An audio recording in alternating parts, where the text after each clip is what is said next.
আচ্ছা, তো দেখো, আমরা বেশ কিছু বিষয় জেনেছি আমাদের ব্যাকগ্রাউন্ড অ্যানালাইসিসে, যে আসলে মানুষের অবস্থান কি, মানুষ বর্তমানে কেমন আচরণ করছে, মানুষ কিভাবে মানুষকে ঠকাচ্ছে, বিশ্বস্ততা দেখিয়ে মানুষ কিভাবে মানুষের ক্ষতি করছে। হ্যাঁ, তো সেখানেই আমরা একটা গল্প দেখব, এবং এখানে আরেকটা বিষয় যেটা দাঁড়াচ্ছে সেটা হলো কি, যে তোমার জেনারেশন গ্যাপ, এক জেনারেশন আরেকজন জেনারেশনকে বোঝাচ্ছে, কিন্তু তারা মেনে নিচ্ছে না, বুঝতে চাচ্ছে না, এবং ঠিকই একসময় তারা ঠকে যাচ্ছে। ঠিক আছে, একসময় তারা ঠকে যাচ্ছে। তো এখানে আমরা দেখব আমাদের যে প্রোটাগনিস্ট, সে কীভাবে একজনের উপর বিশ্বাস করে ঠকে যায় আর কি। হ্যাঁ, মানে ঠকে যাওয়া মানে ভালো ঠকে যাওয়া, জীবনের একটা বড় ধরনের প্রতারণার শিকার সে হয় আর কি। হ্যাঁ, তো দেখি চ্যাপ্টার 1 কি বলছে। Tommy Wilhelm, the book's protagonist, is descending in an elevator of the hotel Gloriana. তাহলে হোটেল গ্লোরিয়ানাতে সে একটা, মানে এলিভেটর মানে কি, স্যার লিফট। লিফট, তাই তো। লিফট থেকে, লিফট দিয়ে সে নামছে কী করার জন্য, about to meet his father for breakfast. তাহলে ব্রেকফাস্টে তার বাবার সাথে একসাথে হয়তো ব্রেকফাস্ট করবে, তার জন্য সে, গল্পের শুরুটা এরকমই আছে। তারপর হচ্ছে ডক্টর অ্যাডলার, আর retired doctor and Tommy's father, lives in the hotel. সে এই হোটেলে থাকে। For the novella's opening there is a sense that there is something different about this day. হ্যাঁ, আজকের দিনটা কেমন যেন একটু ভিন্ন, এরকম একটা সেন্স যেন কাজ করছে। হ্যাঁ, তো এখানে যেটা আমরা পাচ্ছি সেটা হলো, for instance Tommy and his father usually meet in the elevator, but on this day his father is already downstairs when Tommy descends. মানে তারা নিচে নেমে যাচ্ছে, কারণ আমরা জানি যে হোটেলগুলো থাকে, হোটেলের যে গ্রাউন্ড ফ্লোর সেখানে রেস্টুরেন্ট থাকে আর কি। হ্যাঁ, সেখানে তারা সাক্ষাৎ করবে, এলিভেটরে একসাথে দেখা হয় বাবা ছেলের, সেখানে তারা গল্প করতে করতে হয়তো তারা নামে। Also Tommy claims he was aware that his, কী ব্যাপার, that his routine was about to break up, and he sensed that a huge trouble long presaged but till now formless was due. মানে কোনো একটা, মানে আমরা অনেক সময় কোনো খারাপ কিছুর ইঙ্গিত পাই, তাই না, যে এরকম একটা হতে যাচ্ছে বা হতে পারে, কিন্তু কী যে হতে যাচ্ছে সেটা হয়তো তার এখনও জানা নেই।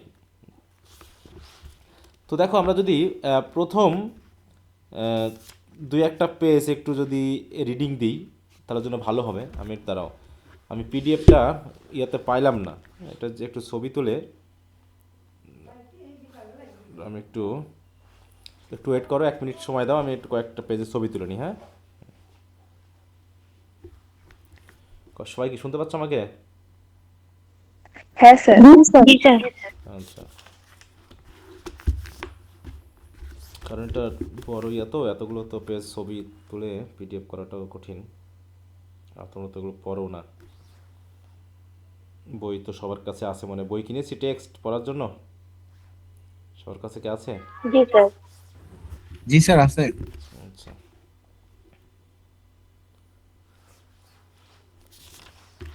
বই শুধু যত্ন করে যেন রেখে দিও না।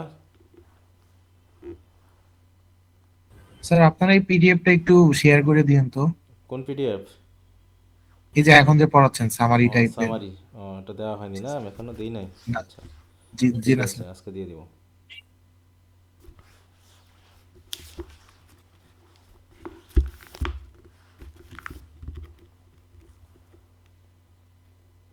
পুরো বইটা পিডিএফটা পাইলে কাজ হতো, এখানে অনেক কিছু ছিল, একটু পড়াতে পারলে ভালো লাগতো।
কি হলো এটা 133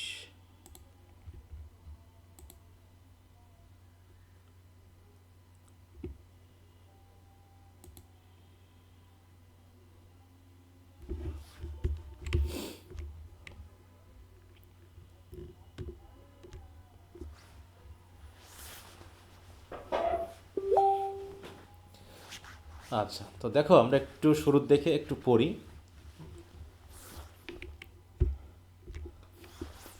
দেখো পার্ট 1 এখানে কি বলা হচ্ছে, বলছে when it came to concealing his troubles, Tommy Wilhelm was not less capable than the next fellow. Was not less capable মানে কি? Was not less capable বলতে কি বোঝানো হচ্ছে? মানে সে সক্ষম না নাকি সে ভালো মতো সক্ষম? কোনটা? সক্ষম স্যার। হ্যাঁ, সে তার সমস্যাগুলো লুকাতে খুবই দক্ষ, মানে সে তার সমস্যাগুলোকে লুকিয়ে রাখতে পারে আর কি। So at least he thought and that there was a certain amount of evidence to back him up, যে হয়তো তার সমস্যাগুলোর ব্যাক আপ সে করে নিতে পারবে। বলছে he had once been an actor, সে একসময় অ্যাক্টর ছিল আর কি। No not quite an extra, সে পুরোপুরি যে একদম অ্যাক্টিংয়ে খুব ইয়া ছিল তা না, এক্সট্রা হিসাবে কাজ করতো। And he knew what acting should be, এবং সে জানে আসলে অ্যাক্টিংটা কেমন হয়। Also he was smoking a cigar and when a man is smoking a cigar wearing a hat he has an advantage, মানে সিগারেট খাওয়া হ্যাট পরে, হ্যাঁ, মানে এর একটা যেন সুবিধা আছে। সুবিধাটা কি? বলছে it is harder to find out how he feels, অন্তত এই সিগারেট খেতে খেতে হ্যাট পরে মানে মুখটা লুকিয়ে সিগারেট খাওয়া, মুখে হাত দেওয়াতে অন্তত লোকজন বুঝতে পারে না যে আসলে সে কী ফিল করে। তাহলে how one can conceal his feeling, বলো কীভাবে লুকাতে পারে একটা ইজি এখানে, তাই তো? সেটা বলছে কি, সিগারেট খাইলে নাকি হ্যাট পরে থাকলে মানুষ প্রধানত মানসিক অবস্থাটা ফেস দেখে বুঝতে পারে না। He came from the 23rd floor down to the lobby on the mezzanine to collect his mail before breakfast. তাহলে সে হচ্ছে 23rd floor থেকে নেমে আসছে to the lobby on the mezzanine. মেজানিনটা কি? স্যার চিঠি টিঠি পাওয়া যায় এমন কোনো জায়গা? মেজানিন ফ্লোর, এই যে দেখো ফ্লোরের একটা নাম ইয়ে আছে, যেখানে এই যে is a raised or semi permanent self supporting platform install between the floor and ceiling of a high ceiling, এই যে এরকম আর কি, ঠিক আছে, যেখানে কি usually constructed from a steel ইত্যাদি ইত্যাদি। তো এখানে এইটা বলতে মেজানিন বিশেষ করে একটা ওয়ার হাউস টাইপের হয়, যেখানে মোটামুটি পুরো যেহেতু বিল্ডিংয়ের সব কিছু এখানে রাখা হয় যত্ন সহকারে, এরকম দেখতে লাগে, হ্যাঁ। আচ্ছা, তাই বলছে সে কি হলো, lobby on the mezzanine to collect his mail before breakfast and he hoped that he looked passably well. মানে কি পাসেবলি ওয়েল মানে হচ্ছে অন্তত তার ভিতরে জ্বালা পড়া যায় থাকুক, লোকে অন্তত যখন তার পাশ দিয়ে চলে যাবে বা সে যখন লোকজনের পাশ দিয়ে যাবে তখন লোকজন তার খারাপ অবস্থাটা বুঝতে পারবে না, এটাকে বলা হচ্ছে পাসেবলি ওয়েল, ঠিক আছে তো? ডুইং অল রাইট, এবং সব কিছু মোটামুটি ওকে আছে বলেই মনে হচ্ছে, মানে বাইরের দিক থেকে। It was a matter of sheer hope because there was not much that he could add to his present effort. হ্যাঁ, বলছে এটা একটা আশা মাত্র, যত তাকে লোকজন যেন খারাপ না দেখে, কারণ কি there was not much that he could add to his present effort, অর্থাৎ বর্তমান অবস্থা তার যা, এই অবস্থায় যে কোনো কিছু অ্যাড করতে পারবে, নিজের উন্নত করতে পারবে, সেটার কোনো আশা আছে বলে সে মনে করে না। On the 14th floor he looked for his father to enter the elevator. তাহলে সে ফ্লোরে এসে প্রথমত তার বাবাকে খোঁজার চেষ্টা করলো। তাহলে 23rd ফ্লোরে সে থাকে নাকি, আর তার বাবা কোন ফ্লোরে থাকে? দেখো 14th ফ্লোর, গ্রাউন্ড তো 14th মানে কত, 40 না 14? হ্যাঁ 14। He looked for his father to enter the elevator, they often meet at this hour, এই সময় তাদের প্রধানত দেখা হয় on the way to breakfast. If he worried about his appearance it was mainly for his old father sake. হ্যাঁ, তাকে তার appearance যদি ওরিড থাকে কোনো চিন্তাশীলতা যদি তার ফেস দেখে বোঝা যায় তাহলে বুঝতে পারে তার বাবার জন্য। But there was no stop on the 14th, কিন্তু সে থামলো না। And the elevator sank and sank, lift নেমে যাচ্ছে তো যাচ্ছেই। Then the smooth door opened and the great dark red uneven carpet. দেখো আমরা যখন নভেলটা পড়ছি, এই নভেলটা যখন পড়ছি তখন নিশ্চয়ই এলিভেটর তৈরি হয়ে গেছে নাকি? হ্যাঁ, বলো। হ্যাঁ স্যার। জি হ্যাঁ স্যার। স্যার। তাহলে কারণ এলিভেটরের কথা আসছে, লিফটের কথা আসছে, তাই না? এখন যদি আমরা কোনো নভেল পড়ি তখন কি কি আসতে পারে? নতুন কিছু নভেল আসবে, স্মার্টফোন আসবে, তাই তো? মোবাইল ফোন আসবে, কম্পিউটার আসবে, ট্যাব আসবে, ফেসবুক আসবে, ইউটিউব আসবে, নাকি আসবে না? এই হ্যাঁ জি স্যার। স্যার। জি স্যার। শেক্সপিয়ারের সময় যা ছিল, শেক্সপিয়ারের সময় যা ছিল তা শেক্সপিয়ারের গল্প পড়লে আমরা কিছু কিছু বুঝি। এখন আমাদের সময় যদি লিখি তাহলে এগুলো আসবে। Messenger, mobile phone, call block, হ্যাঁ, কল লগ, তারপর হচ্ছে ইন এ রিলেশনশিপ, নাকি? হ্যাঁ, ফেসবুকে রিলেশনশিপে, ব্রেকআপে, এই জিনিসগুলো আসবে। হচ্ছে then the smooth door opened and the great dark red uneven carpet that cover the lobby billowed toward William's feet, মানে যেন বিলো করা, যেন রেগে আছে। In the foreground the lobby was dark and sleepy. Friends drapes like sails kept out the sun. Drapes মানে হচ্ছে পর্দা জাতীয় জিনিস, যেগুলো আপাতত সূর্যের আলো প্রবেশ করতে দিচ্ছে না। But 3 high narrow windows were open, and the blue air William saw a pigeon about to light on the great chain that supported the marquee of the movie house directly under the lobby. মানে দেখলো একটা pigeon নেমে আসতেছে। দেখো বর্ণনাগুলো ঠিক মনে হচ্ছে জানে কি, সে যা দেখতেছে সেগুলো সে বর্ণনা করে যাচ্ছে। সো এই জাতীয় ডেসক্রিপশনকে কি কি বলা হয় বলো? What kind of style of narration এটা?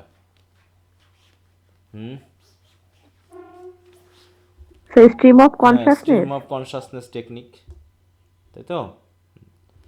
আধুনিক রাইটিংয়ে এটার প্রচুর ব্যবহার রয়েছে।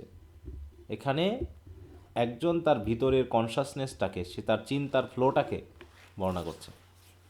For one moment he heard the wings beating strongly. Car wing? Car wing beating করছে? সেই যে পিজন। এই যে পিজন, তাই তো? হ্যাঁ। most of the guests at the hotel Gloriana were past the age of retirement. তাহলে অধিকাংশই হচ্ছে রিটায়ারমেন্ট এজ পাস করে গেছে, ঠিক আছে? Along the Broadway in the 70s, 80s or 90s, মানে অধিকাংশেরই বয়স এরকম আর কি। A great part of New York's vast population of old men and women lives. তাহলে এখানে মানে অধিকাংশ ক্ষেত্রে দেখেন নিউ ইয়র্কের অধিকাংশ জনগণ এখন কেমন, কোন বয়সের? এই গল্প সময় যখন হচ্ছে তখন হচ্ছে কি অধিকাংশই কি ওল্ড। বৃদ্ধ। Old man. হ্যাঁ, বলছে unless the weather is too cold or wet they fill the benches about the tiny railed park. যদি আবহাওয়া খারাপ না হয়, যে খুব ঠান্ডা অথবা খুব যদি বর্ষা বা ভেজা না হয়, তাহলে মোটামুটি এই পার্কের যে টাইনি রেলগুলো আছে সেখানে তারা এসে ওই বেঞ্চগুলো আছে, বেঞ্চে বসে থাকে। And along the subway gratings for Ward square to Columbia University they crowd the shops and cafeteria. তারপরে তারা মাঝে মাঝে কোথায় যায়? ওই ক্যাফেটেরিয়া বা শপসগুলোতে যায়, দ্য ডাইম স্টোরসে যায়, টি রুমসে যায়, বেকারিতে যায়, বিউটি পার্লারে যায়, and the reading rooms and club rooms. এগুলো তারা ঘোরাঘুরি করে, তার তো আর কাজ নেই। Among this old people at the Gloriana, এই গ্লোরিয়ানা হোটেলের এই লোকজনদের মধ্যে উইলিয়াম যদি থাকে তাহলে কি তার কি ভালো লাগবে বলো? কারণ তার বয়স কত? He was comparatively young in his middle 40s, large and blond. Blond মানে বুঝো ব্লন্ড কি জিনিস? এই যে চুলের ব্লন্ডি হেয়ার কাদেরকে বোঝায়? ব্লন্ড হেয়ার সাথে যে হলুদ কালারের চুল হয়। মানে ব্রাউন কালার নাকি? আফ্রিকান গো স্যার। হ্যাঁ,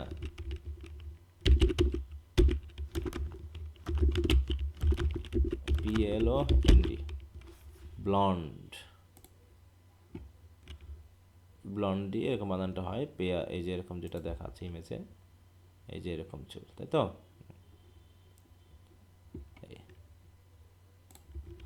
তাই বলছে he was comparatively young in his middle 40s, large and blond with big shoulders, মানে মোটামুটি শক্ত সামর্থ্য ছেলে। His back was heavy and strong if already a little stooped or thickened, মানে কিছুটা বাঁকিয়ে গেছে আর কি পিঠটা। After breakfast the old guest sat down on the green leather armchairs and sofas in the lobby and began to gossip and look into the papers. They had nothing to do but wait out the day. But William was used to an active life. সবাই বসে বসে গল্প শাদি করে, ওটার তো আর কোনো কাজ নাই, কিন্তু এর তো active life. Like to go out energetically in the morning, সে বাইরে যায়। And for several months, because he had no position, যেহেতু তার কোনো চাকরি বাকরি নাই, he had kept up his morale by rising early, সে সকাল সকাল উঠে মন মানসিকতা ঠিক রাখার চেষ্টা করে। He was shaved and in the lobby by 8 o'clock. He bought the paper and some cigars and drank a Coca-Cola or two before he went in to breakfast with his father.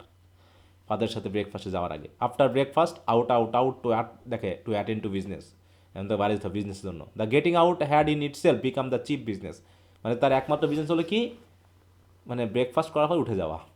But he had realize that he could not keep this up much longer, কিন্তু এটা তো সম্ভব না বেশি দিন, মানে ভাব দেখানো যে আমার কোনো বিজনেস আছে, কিন্তু আসলে নাই। টুডে হি ওয়াজ অ্যাফ্রেড, বলছে না কিছু একটা, মানে he was aware that his routine was about to break up and he sense that a huge trouble long presaged but till now formless was due. Before evening he would know, দেখা যাক সন্ধ্যা হওয়ার আগেই কী ঘটতে যাচ্ছে দেখা যাক। Nevertheless he followed his daily course and cross the lobby, দিনের মতো করে চলছে। Rubin the man at news stand had poor eyes, মানে চোখে আলো কম আর কি।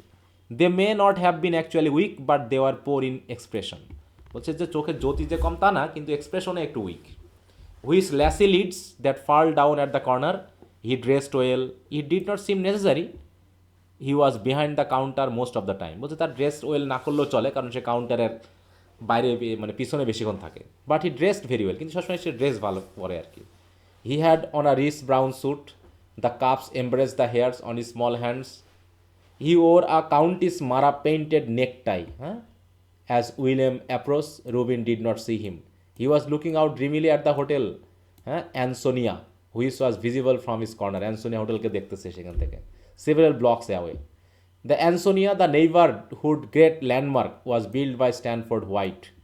Stanford White এটা তৈরি করেছে। It looks like a, দেখো, baroque palace from, দেখো, Prague or Munich enlarged 100 times with towers, domes, huge soils, মানে বিশাল করে তৈরি করা হয়েছে। Metal gone green from exposure, iron fretwork and ফেস্টনস।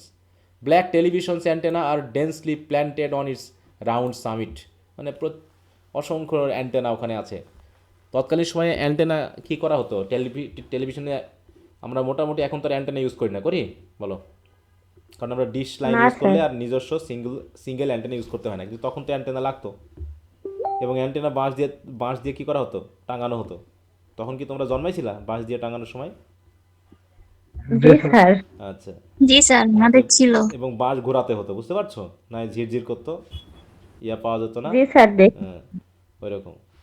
তো সেই প্রচুর অ্যান্টেনা, তৎকালীন সময়ে শহরে আসলে শুধু এই টেলিভিশনে অ্যান্টেনা দেখা যেত, এখন তো অ্যান্টেনা দেখা যায় না হয়তো, ঠিক আছে।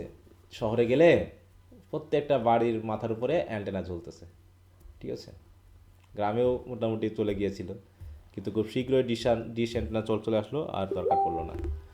যাই হোক, তাই বলছে, under the changes of weather it may look like marble or like sea water, black as slate in the fog, white as tufa in sunlight, this morning it look like the image of itself reflect in the deep water.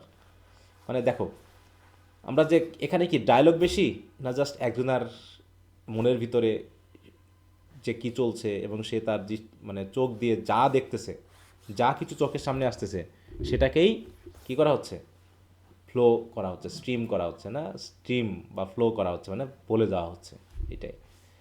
This morning ইট, দেখো এই যে কথাগুলো আমরা পড়লাম এখানে, মানে যে বর্ণনাগুলো আসলো, এগুলো খুব বেশি বর্ণনার প্রয়োজন ছিল বলো?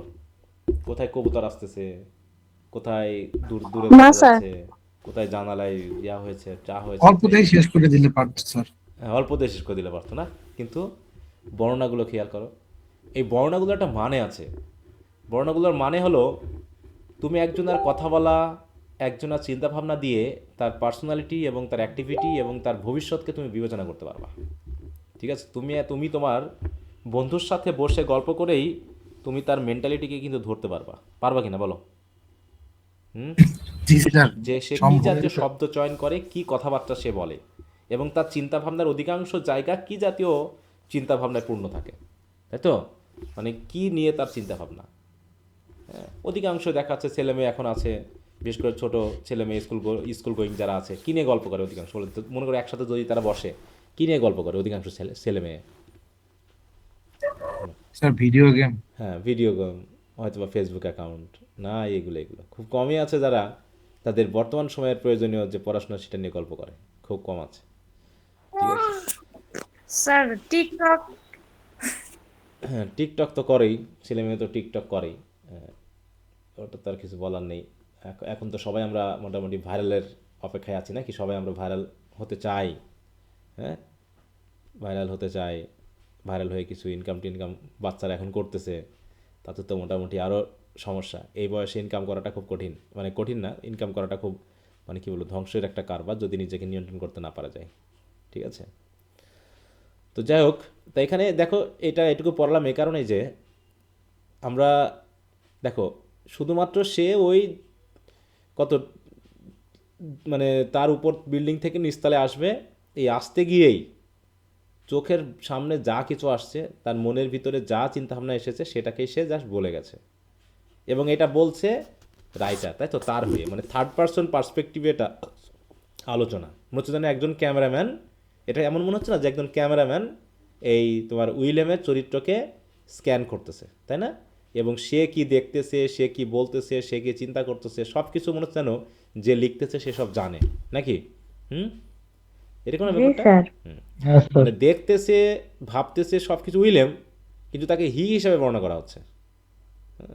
এবং রুবিনের সাথে দেখা হয়েছে, রুবিন কেমন ব্যক্তি, তার ড্রেস ভালো পরে, তার ড্রেস ভালো, মানে ড্রেস না পরলেও ভালো হতো, ইত্যাদি ইত্যাদি সবই কিন্তু এখানে বর্ণনা করা যাচ্ছে।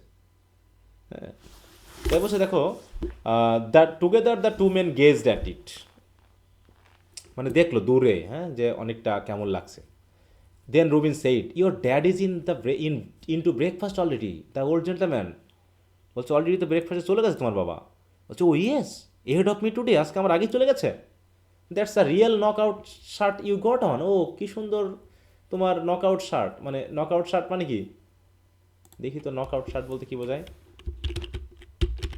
KNOCK, নকড আউট শার্ট, মানে যেগুলো এই যে এরকম আর কি। ঠিক আছে, তো নক আউট শার্ট লেখাইছে, এই যে বেশ করে হালকা পাতলা হবে, যেটা মানুষ একটু পরে আরাম বোধ করবে, এরকমটা বোঝাতে টি শার্ট বা এই জাতীয় ইয়াগুলোকে আমরা বলি। তো ওগুলো সে পরে আসছে, হ্যাঁ, shirt you got on said Rubin. বলছে, হোয়ার ইজ ইট ফ্রম, কোথা থেকে নিয়ে আসছো এটা? স্যাক্স, বলছে, no, it's a Jack Fagman, Chicago থেকে নিয়ে আসা। এরকম গল্প কি আমরা করি না? বলো, সিম্পল কিন্তু গল্পের ইয়াটা, ফ্লোটা। Even when his spirits were low, William could still wrinkle his forehead in a pleasing way.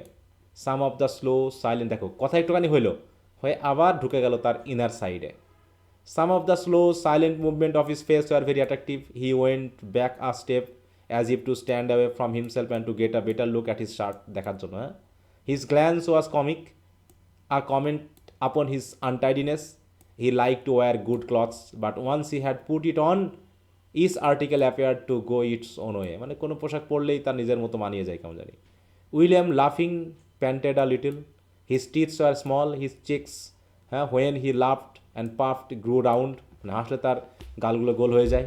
He looked much younger than his years, তখন তাকে দেখতে তার বয়সের তুলনায় বেশি ইয়ঙ্গার লাগে। In the old days, when he was a college freshman, হ্যাঁ, ওর আ raccoon coat and a দেখো বিনি on his large blonde head, his father use to say that big as he was he could charm a bird out of a tree, মানে বাবা তাকে প্রশংসা করে বলতো, হ্যাঁ, যে আমার ছেলেটা যে বড়, যত সুন্দর, গাছের পাখিরাও কী হয়ে যাবে, তার দ্বারা চার্মড হয়ে যাবে। William had great charm still, আসলে উইলিয়ামের সেই চার্ম আছে। তা হচ্ছে, I like this dove grey colour, he said in his sociable good natured way, হ্যাঁ, ডাব গ্রে কালার, হ্যাঁ, it isn't washable, you have to send it to the cleaner, বলছে এটা ওয়াশ করা যায় না, কিন্তু এটা ক্লিনারে পাঠাতে হয়, বুঝতে পারছো? It never smells as good as washed, but it is a nice shirt, it's cost $16-18 দেখো এক শার্ট নিয়ে কিন্তু কথা হচ্ছে নাকি, হ্যাঁ। This shirt had not been bought by William, it was a present from his boss, his former boss, with whom he had a falling out. Falling out মানে কি, একটু মানে গন্ডগোল নাকি? But there was no reason why he should tell Rubin the history of it, কি দরকার তাকে হিস্ট্রিটা বলা যে কী হয়েছিল, although perhaps Rubin knew, কারণ Rubin was the kind of man who knew and knew, মানে তার সবই যেন সে জানে। William also knew many things about Rubin সম্পর্কেও জানে, for that matter about Rubin's wife and Rubin's business, Rubin's health, সব জানে সে। None of this could be mention and the great weight of the unspoken left them little to talk about. হ্যাঁ, great weight of the unspoken, হ্যাঁ, মানে যা বলা হয় না তার ভারী তাদেরকে চুপ রাখে, বলার কিছু নাই। Well you looking pretty sharp today, Rubin said, আপনাকে খুব শার্প লাগছে আজকে। And William said gladly, am I, সত্যি, do you really think so? Okay, he could not believe it, মানে সে ভাবতে পারছিল তাকে এত সুন্দর লাগছে। He saw his reflection in the glass cupboard, হ্যাঁ, full of cigar boxes, among the grand seal and paper damps and the gold emboss portrait of famous main, Gracia, Edward the seven, Cyrus the great, অনেকের ছবি টাঙানো আছে। You had to allow for the darkness and deformation of the glass, but he thought he did not look too good. তার নিজের কাছে মনে হচ্ছে না। A wide wrinkle like a comprehensive bracket sign was written upon his forehead. Bracket সাইনের মতো wrinkle বা ভাঁজ পড়ে গেছে কপালে। The point between his brows and there were patches of brown on his dark, দেখো, blonde skin. He began to be half amused at the shadow of his own marveling, troubled, desire eyes and his nostril and his lips, মানে সব কিছু সে দেখছে নিজেকে কেমন লাগে। Fair headed হিপ্পোপটামাস, হ্যাঁ, that was how he look to himself. তাহলে নিজেকে সে কি বলে ডাকলো বলো? জলহস্তি। হ্যাঁ, বলছে সুন্দর চুলালা জলহস্তির মতো। He saw a big round face, a wide flourishing red mouth, stump teeth and the hat too and the cigar too. I should have done hard labour all my life, হ্যাঁ, আমার সারা জীবন কঠোর পরিশ্রম করে যাওয়া উচিত ছিল। হি রিফ্লেক্টেড, সে ভাবছে। Hard honest labour that tries you out and makes you sleep. দেখো এটা খেয়াল, হ্যাঁ, হার্ড অনেস্ট লেবার করলে সেটা তোমাকে হয়তো টায়ার্স করে, কিন্তু ভালো ঘুমও দেয়। কিন্তু এই যে কাজ নাই কাম নাই, ঘুম আসবে বলো? ঘুম আসে না। I would have worked off my energy and felt better, আমার পরিশ্রম করার দরকার ছিল, এনার্জি নষ্ট করার দরকার ছিল, হ্যাঁ। Instead I had to distinguished my self yet. তো এইভাবে নিজের বর্ণনা করছে। আচ্ছা, আমি একটু আগে যাই।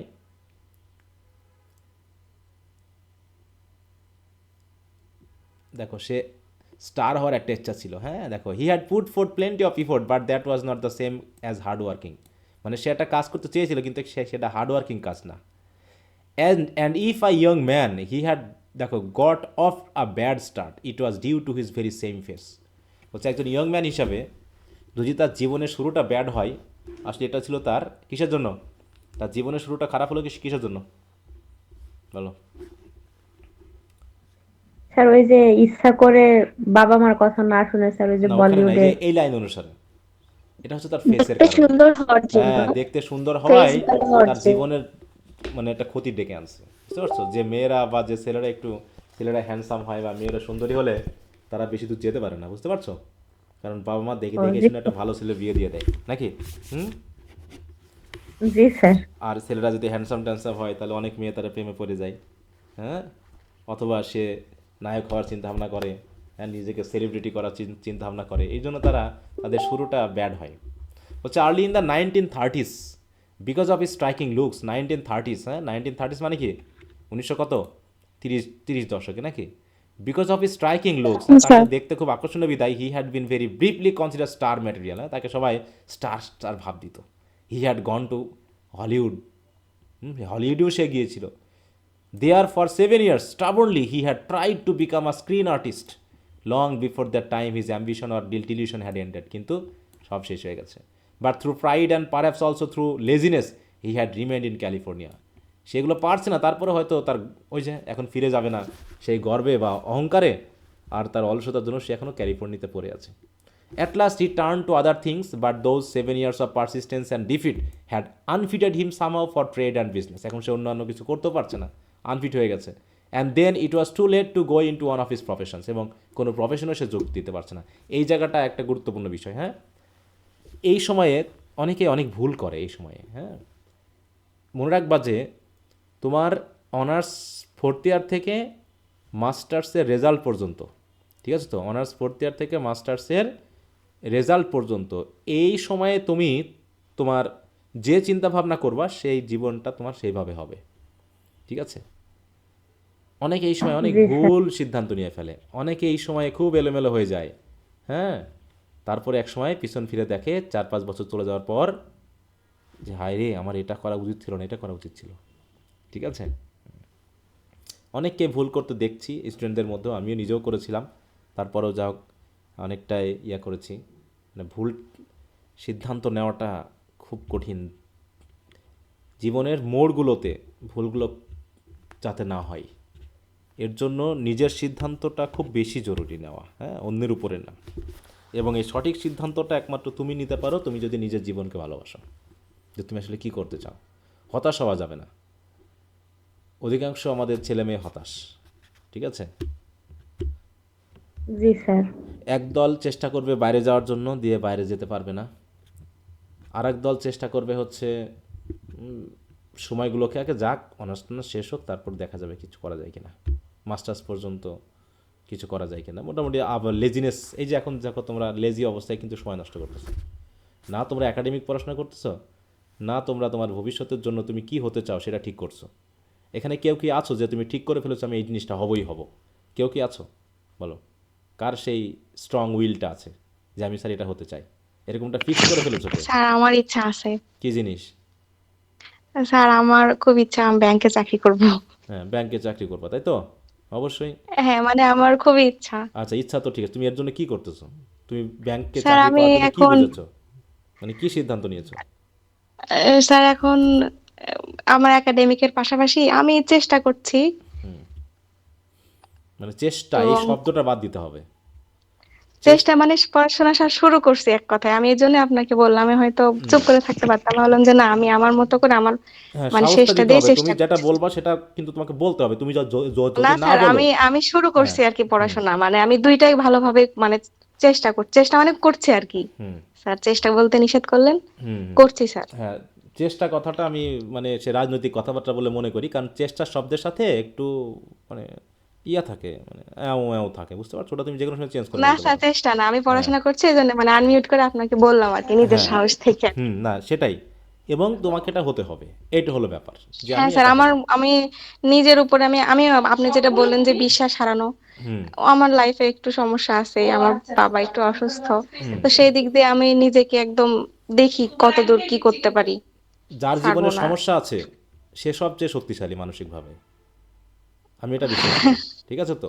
জি স্যার যে আমিও যার বিশ্বাস করি স্যার, আমাকে অনেকে অনেক কথা বলে, হুম, যে কিন্তু আমি আমি মনে করি বলছি না যার আমি জীবনে পারবোই। সমস্যা আছে সে অনেক শক্তিশালী মানসিক দিক থেকে, তাকে হারাতে পারে না। আমি একটা কথা সবসময় বিশ্বাস করি, এক স্যার বলেছিলেন, সেটা হলো যে শান্ত সমুদ্র কখনো দক্ষ নাবিক তৈরি করতে পারে না। ঠিক আছে তো? শান্ত সমুদ্র কখনোই দক্ষ নাবিক তৈরি করতে পারে না। অশান্ত সমুদ্রে যে চলতে পারে সেই তো দক্ষ নাবিক। ঠিক আছে তো? অতএব তুমি যত বেশি সমস্যার ভিতর দিয়ে যাবা, এবং তুমি যদি যে ১ বছর ধরে আমি সমস্যা হওয়া সত্ত্বেও টিকে আছি মানে তুমি শক্তিশালী। ঠিক আছে তো? এই জায়গাটা তোমাকে তোমাকে সামনের দিকে নিয়ে যাবে। তো এই জন্য হ্যাঁ স্যার সিদ্ধান্ত, আল্লাহ ভরসা। হ্যাঁ, অবশ্যই আল্লাহ ভরসা, কিন্তু সবচেয়ে ভালো খেয়াল রাখতে হবে যে আল্লাহ তোমাকে সব দিয়ে দিয়েছে, সেটা ইউজ করা তোমার দায়িত্ব। ঠিক আছে তো? আল্লাহর উপরে, জি আমার মা মাঝে মধ্যে হ্যাঁ, বলে যে হ্যাঁ, তোকে অনেক কিছু দিতে সব পারি না, কিছু দিয়ে সব দিছে। চাহিদা পূরণ করতে পারি না, কিন্তু আমি বলি না আমার চেয়ে কত মানুষ কষ্টে আছে, আমি তো আমার বাবা মাকে পাচ্ছি, যেটাই পাচ্ছি এটা আল্লাহর কাছে শুকরিয়া, আমি আসলে এভাবে তোমার কি পড়াশোনা করতে পারছি, প্রয়োজন, অনার্স হ্যাঁ, পাচ্ছি। মানে এটাই হলো কথা। আমি এখনো বুঝি না যে আমরা অনেক সময় বলি যে অনেক কিছুই আমাদের মানে আসলে প্রয়োজনটা কি? প্রয়োজনটা বলতে আরামায়েশ। আরামায়েশে বললাম না, ভালো হয় না, জীবন চলে না ঠিকমতো। আরামায়েশ দেওয়াটা পিতামাতার দায়িত্ব না। আমার কাছে মনে হয় যে আমি আরামে থাকবো, আমি ভালো খাবো, আমি ভালো পোশাক পরবো, এটা আমার পিতামাতার দায়িত্ব না। আমার পিতামাতার দায়িত্ব হলো আমাকে সেই জায়গায় দাঁড় করানো যেটা সংগ্রাম হবে, এবং তার জন্য সাহস জোগানো। এটা হলো আমার পিতামাতার দায়িত্ব। আমাকে ভালো খেতে দেওয়া, ভালো পোশাক দেওয়া, আমাকে সুন্দর দেখাতে লাগা, আমার ছেলের যেন পড়ে না যায়, ছিলে গেলে যেন মানে মা কান্দি কুটি আগে শেষ হয়ে যায়, এরকম এরকম পিতামাতা আমার পছন্দ না। পিতামাতা হবে সাহস জগাবে, পিছন থেকে ঠেলা দিবে, যে তোকে আমি বিপদের মধ্যে ফের দেখতে চাই। বিপদ মানে তোমাকে আমি সংগ্রামের মধ্যে দেখতে চাই। এর জন্য তোমার সাপোর্ট হিসাবে আমি দিব, কিন্তু তোমার সংগ্রাম তোমাকে চালাতে হবে। ঠিক আছে তো? হ্যাঁ, স্যার আমার মা হ্যাঁ, অনেক শক্ত মানুষ, আমার হুম, ফ্যামিলি থেকে কেউ আমাকে পড়াশোনা করাতে দিবে না, যে না হুম, বাবা এরকম অসুস্থ মানুষ, দরকার হুম, নাই মেয়েকে এত হুম, পড়াশোনা করানোর, হুম। কিন্তু আমার মা নিজে থেকে যে না আমি দেখবো আমার মেয়ে কত দূর যেতে পারে। হ্যাঁ, নাই মরে এই যাবে, তো সমস্যা কি? আমার কথা হলো এরকম, নাই মরে যাবে, মৃত্যুটাই তো ভয়, আর তো কিছু না, বলো, আর তো কিছু জি, না, ওর আমার তো বলে মনে বিয়ে হয় না। দিচ্ছে না, বলতেছে হুম, না আমার বিয়ে না হলে আমার মেয়ে বাসায় থাকবে কিন্তু হুম, পড়াশোনা করাবো। বিয়ে বিয়ে হবে না, সমস্যা কি? কপালে যদি তার সাথে বিয়ে আছে তার সাথে ঠিকই হবে। অতএব এটা সমস্যা না। স্যার এই কথাটা সব প্যারেন্টস তো আর বলে না, এটা হ্যাঁ বললে স্যার মেয়েদের মনে আসলে একটা অনেক বড় সাহস আছে, হ্যাঁ হ্যাঁ, কিন্তু এটা তো সব প্যারেন্টস তো আর বলে না। না সেইটাই তো আমি হচ্ছে আমার মায়ের সমস্যা। জন্যই এত স্ট্রং, হয়তো আমার মায়ের জন্যই আমি মানে এত নিজেকে লাকি পিত- মনে করি। আমাদের সন্তানদের জন্য সবচেয়ে বেসিক জায়গাটা হচ্ছে পিতামাতার মানসিকতা। অধিকাংশ পিতামাতা তার সন্তানকে ননির পুতুল মনে করে। হ্যাঁ, তারা মনে করে না যে এক সময় তারা হচ্ছে জাস্ট খুঁটির মতো। আমি মনে করি পিতামাতা হচ্ছে একটা কঞ্চির মতো, যে কঞ্চিটা একটা গাছে লাগানো হয়, তাই না? একটা গাছ, তুমি একটা গাছ লাগিয়েছো, সেটাকে সোজা রাখার জন্য একটা কঞ্চি লাগিয়ে দিয়েছো। এখন গাছটার দায়িত্ব হলো মাটি থেকে তার প্রয়োজনীয় খাদ্য নিয়ে শক্তিশালী হয়ে ওঠা, কারণ কঞ্চিটা উই পোকায় ধরে একসময় পড়ে যাবে। সে যদি এখন কঞ্চির অপেক্ষাতেই থাকে, কঞ্চিতে ভর দিয়েই থাকে, সে কি বড় হতে পারবে বলো? হুম। না তা স্যার। পিতামাতারও দায়িত্ব হচ্ছে তাদেরকে কঞ্চি মনে করা, যে আমি আমার সন্তানের জন্য সব কিছু না, আমি আমার সন্তানের জন্য 10%, বাকি 90% আমার সন্তানের জীবন সন্তান ঠিক করবে। ঠিক আছে? তো তাকে রান্না করে খেতে হবে, তাকে নিজের কাপড় নিজে পরিষ্কার করতে হবে, তাকে একা রাস্তায় চলতে হবে। ঠিক আছে? তো আমি অনেক দেখেছি, অনেক ছেলে মেয়েদের পড়াতাম, আমি যখন টিউশনি পড়াতাম, অনেক ছেলেদের দেখেছি মেয়েদের থেকে অনেক দুর্বল। মানে বাপ মা এত, মানে আমাকেই দেখাচ্ছে এমন পাঠাতো যে যে মিলন, যদি একটু হেল্প করো, আমার ছেলে তো খুব লাজুক, তুমি যদি একটু ফর্ম ফিল আপটা করে দিয়ে আসো, একটু যদি কলেজে গিয়ে একটু হেল্পটা করে দিয়ে আসো। ঠিক আছে? তো আমি দেখেছি সেই সন্তানরা বেশি দূর যেতে পারেনি। তারা পড়াশোনায় ভালো, হ্যাঁ, তারা বাড়িতে বসে অনেক সুন্দর পড়াশোনা করতেছে, কিন্তু আলটিমেটলি তারা বাইরের জগতে বের হওয়ার সাহস রাখে না। ওর থেকে অনেক দুর্বল স্টুডেন্ট অনেক কিছু করেছে, কিন্তু ওই সকল ভালো স্টুডেন্ট জীবনে কিচ্ছু করতে পারে না, যারা বাইরে বার হয় না। বুঝতে পারছো? তো যাই হোক, আমরা অন্যদিকে চলে গেছি। এই যে এই জায়গাটা, এই কথাটুকু আসলো আমার, যে জীবনে একটা জায়গাতে, কিছু জায়গাতে ভুল করলে কিন্তু ওটাকে পার করা কঠিন। দেখো, সে এমন জায়গায় ভুল করেছে যে না পারছে সে বিজনেস শুরু করতে, না পারছে সে কোনো প্রফেশনে যুক্ত হতে। কারণ তুমি যদি একবার 35 বছর পার করে ফেলো, তুমি কিন্তু আর প্রফেশনে যুক্ত হতে পারবে না কোনো। তাই তো, তোমার জীবনের 35 বছর যদি তুমি পার করে ফেলো, তাহলে তুমি নির্দিষ্ট কোনো প্রফেশনে যেতে পারবে না। যেতে গেলে খুব কঠিন হবে, তোমার পরিচিত লোক ছাড়া তোমাকে কেউ গ্রহণ করবে না। অতএব 25 থেকে 30-এর ভিতরে তোমাকে কোনো কিছুর মধ্যে ঢুকে পড়তে হবে। এবং সবচেয়ে জরুরি বিষয় হলো 25, 26, 27, এই 3টা বছর। যদিও আমাদের এটা আমি জাতীয় বিষয়ের পার্সপেক্টিভে বলতেছি, কিন্তু অন্যান্য পাবলিক বিষয় হয়তো 23-24-এও কিন্তু ওরা অনার্স পার হয়ে যায় অনেকটা, হ্যাঁ, 24-এ। তাহলে অনার্স পার হওয়ার আগামী 2 বছরের মধ্যে তুমি যদি কিছু না করতে পারো, তাহলে বুঝতে হবে তোমার জীবনে উন্নতি করার চান্স 80% শেষ হয়ে গেছে। বাকি 20% আছে, সেটা ভাগ্য এবং তোমার স্ট্রং উইলের জন্য তুমি পাবা, তাছাড়া তুমি ভেঙে শেষ, চুরমার হয়ে যাবা পুরো। তুমি ওই সেই ইয়ার মতো, হ্যারি এপের সেই ইয়ার মতো, বুঝতে পারছো? কি জানো নামটা ভুলে গেলাম, ইয়াঙ্কের মতো লাফালাফি করে বেড়াবা, দৌড়ে বেড়াবা, কিন্তু নিজের জায়গা স্থান খুঁজে পাবা না, নিজের জন্য একটা ভালো জায়গা খুঁজে পাবা না। বুঝতে পারছো? এটা দেখছি, এখনও দেখতেছি অনেকেই, হ্যাঁ, দেখা যাচ্ছে ভুল সিদ্ধান্ত। অনেককে বলেছি এটা করো, বলছে না এটা হবে না, এটার সমস্যা নাই, কিছু হবে না, কিন্তু শেষ পর্যন্ত এখন দৌড়ে বেড়াতে হচ্ছে। তো এই জন্য নিজের 10 বছর নিজে থেকে আগে চিন্তা করতে হবে যে আগামী 10 বছরে আমি কোথায় পৌঁছাবো, তার জন্য সিদ্ধান্ত তোমাকে এখনই নিয়ে ফেলতে হবে।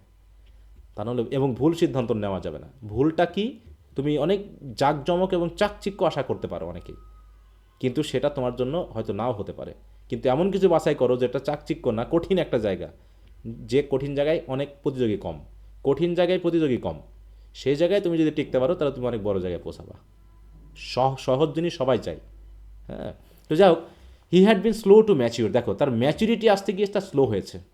মানে কি, সে হাতে পায়ে লম্বা হয়েছে, কিন্তু মানসিক ম্যাচুরিটি হয়নি। And he had lost ground, এবং শেষ পর্যন্ত তার পায়ের তলার মাটি হারিয়ে ফেলেছে। And so he hadn't been able to get rid of his energy, and he was convinced that this energy itself had done him the greatest harm. তার এনার্জি, হ্যাঁ, এই এনার্জি তাকে সবচেয়ে বেশি ক্ষতি করেছে। বেশি এনার্জেটিক হলে যা হয় আর কি, হ্যাঁ। অনেকে দেখবা ইয়ং, মানে একটু ক্লাস 9-10 এরকম থাকতেই আরে বাবা কী না কী করে বেড়ায়, হ্যাঁ, মনে হয় যেন তারা দুনিয়াটা জয় করে ফেলাবে, এরকম একটা ভাব থাকে। সব কিছু তারা অংশগ্রহণ করতে চায়, সব কিছুতে হাত দেয়, সব কিছুতে প্রতিবাদ, সব কিছুতে সংগ্রামী, এইরকম অনেক ছেলে মেয়ে দেখছি। ঠিক আছে? তো কিন্তু তারা 2-1 বছর পর তাদেরকে আর খুঁজে পাওয়া যায় না, আর তারা তাদের ট্র্যাক হারিয়ে ফেলে। ঠান্ডা মাথা রেখে সামনের দিকে লক্ষ্য ঠিক রেখে আগাতে হবে, যে আমি এই জায়গায় পৌঁছাতে চাই, এটা হতে হবে।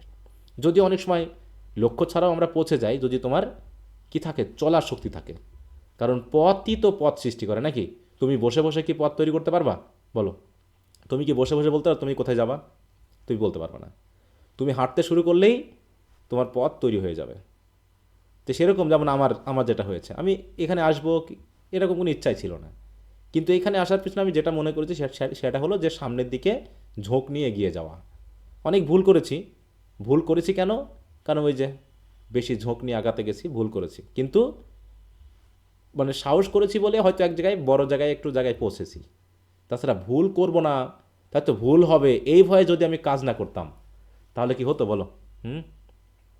না তাহলে স্যার। কিন্তু হতো না। স্যার আপনার মোটিভেশনটা কি ছিল তখন? মোটিভেশন কী ছিল? আমার ছোটোবেলাকার মোটিভেশন হচ্ছে, আমাকে দেখে তো তুমি তো দেখছো, আমি সবসময় একটা শব্দকে আমি সবচেয়ে ঘৃণা করি আমার আমার আমার জীবনে, বুঝতে পারছো? সেটা হলো প্রতিবন্ধী। এই কথাটা আমি আমার জীবনে সবচেয়ে ঘৃণা করি। ঠিক আছে তো? এই কথাটা আমি শুনতে চাই না। এর জন্য যেটা করা লাগবে আমাকে সেটা করতে হবে।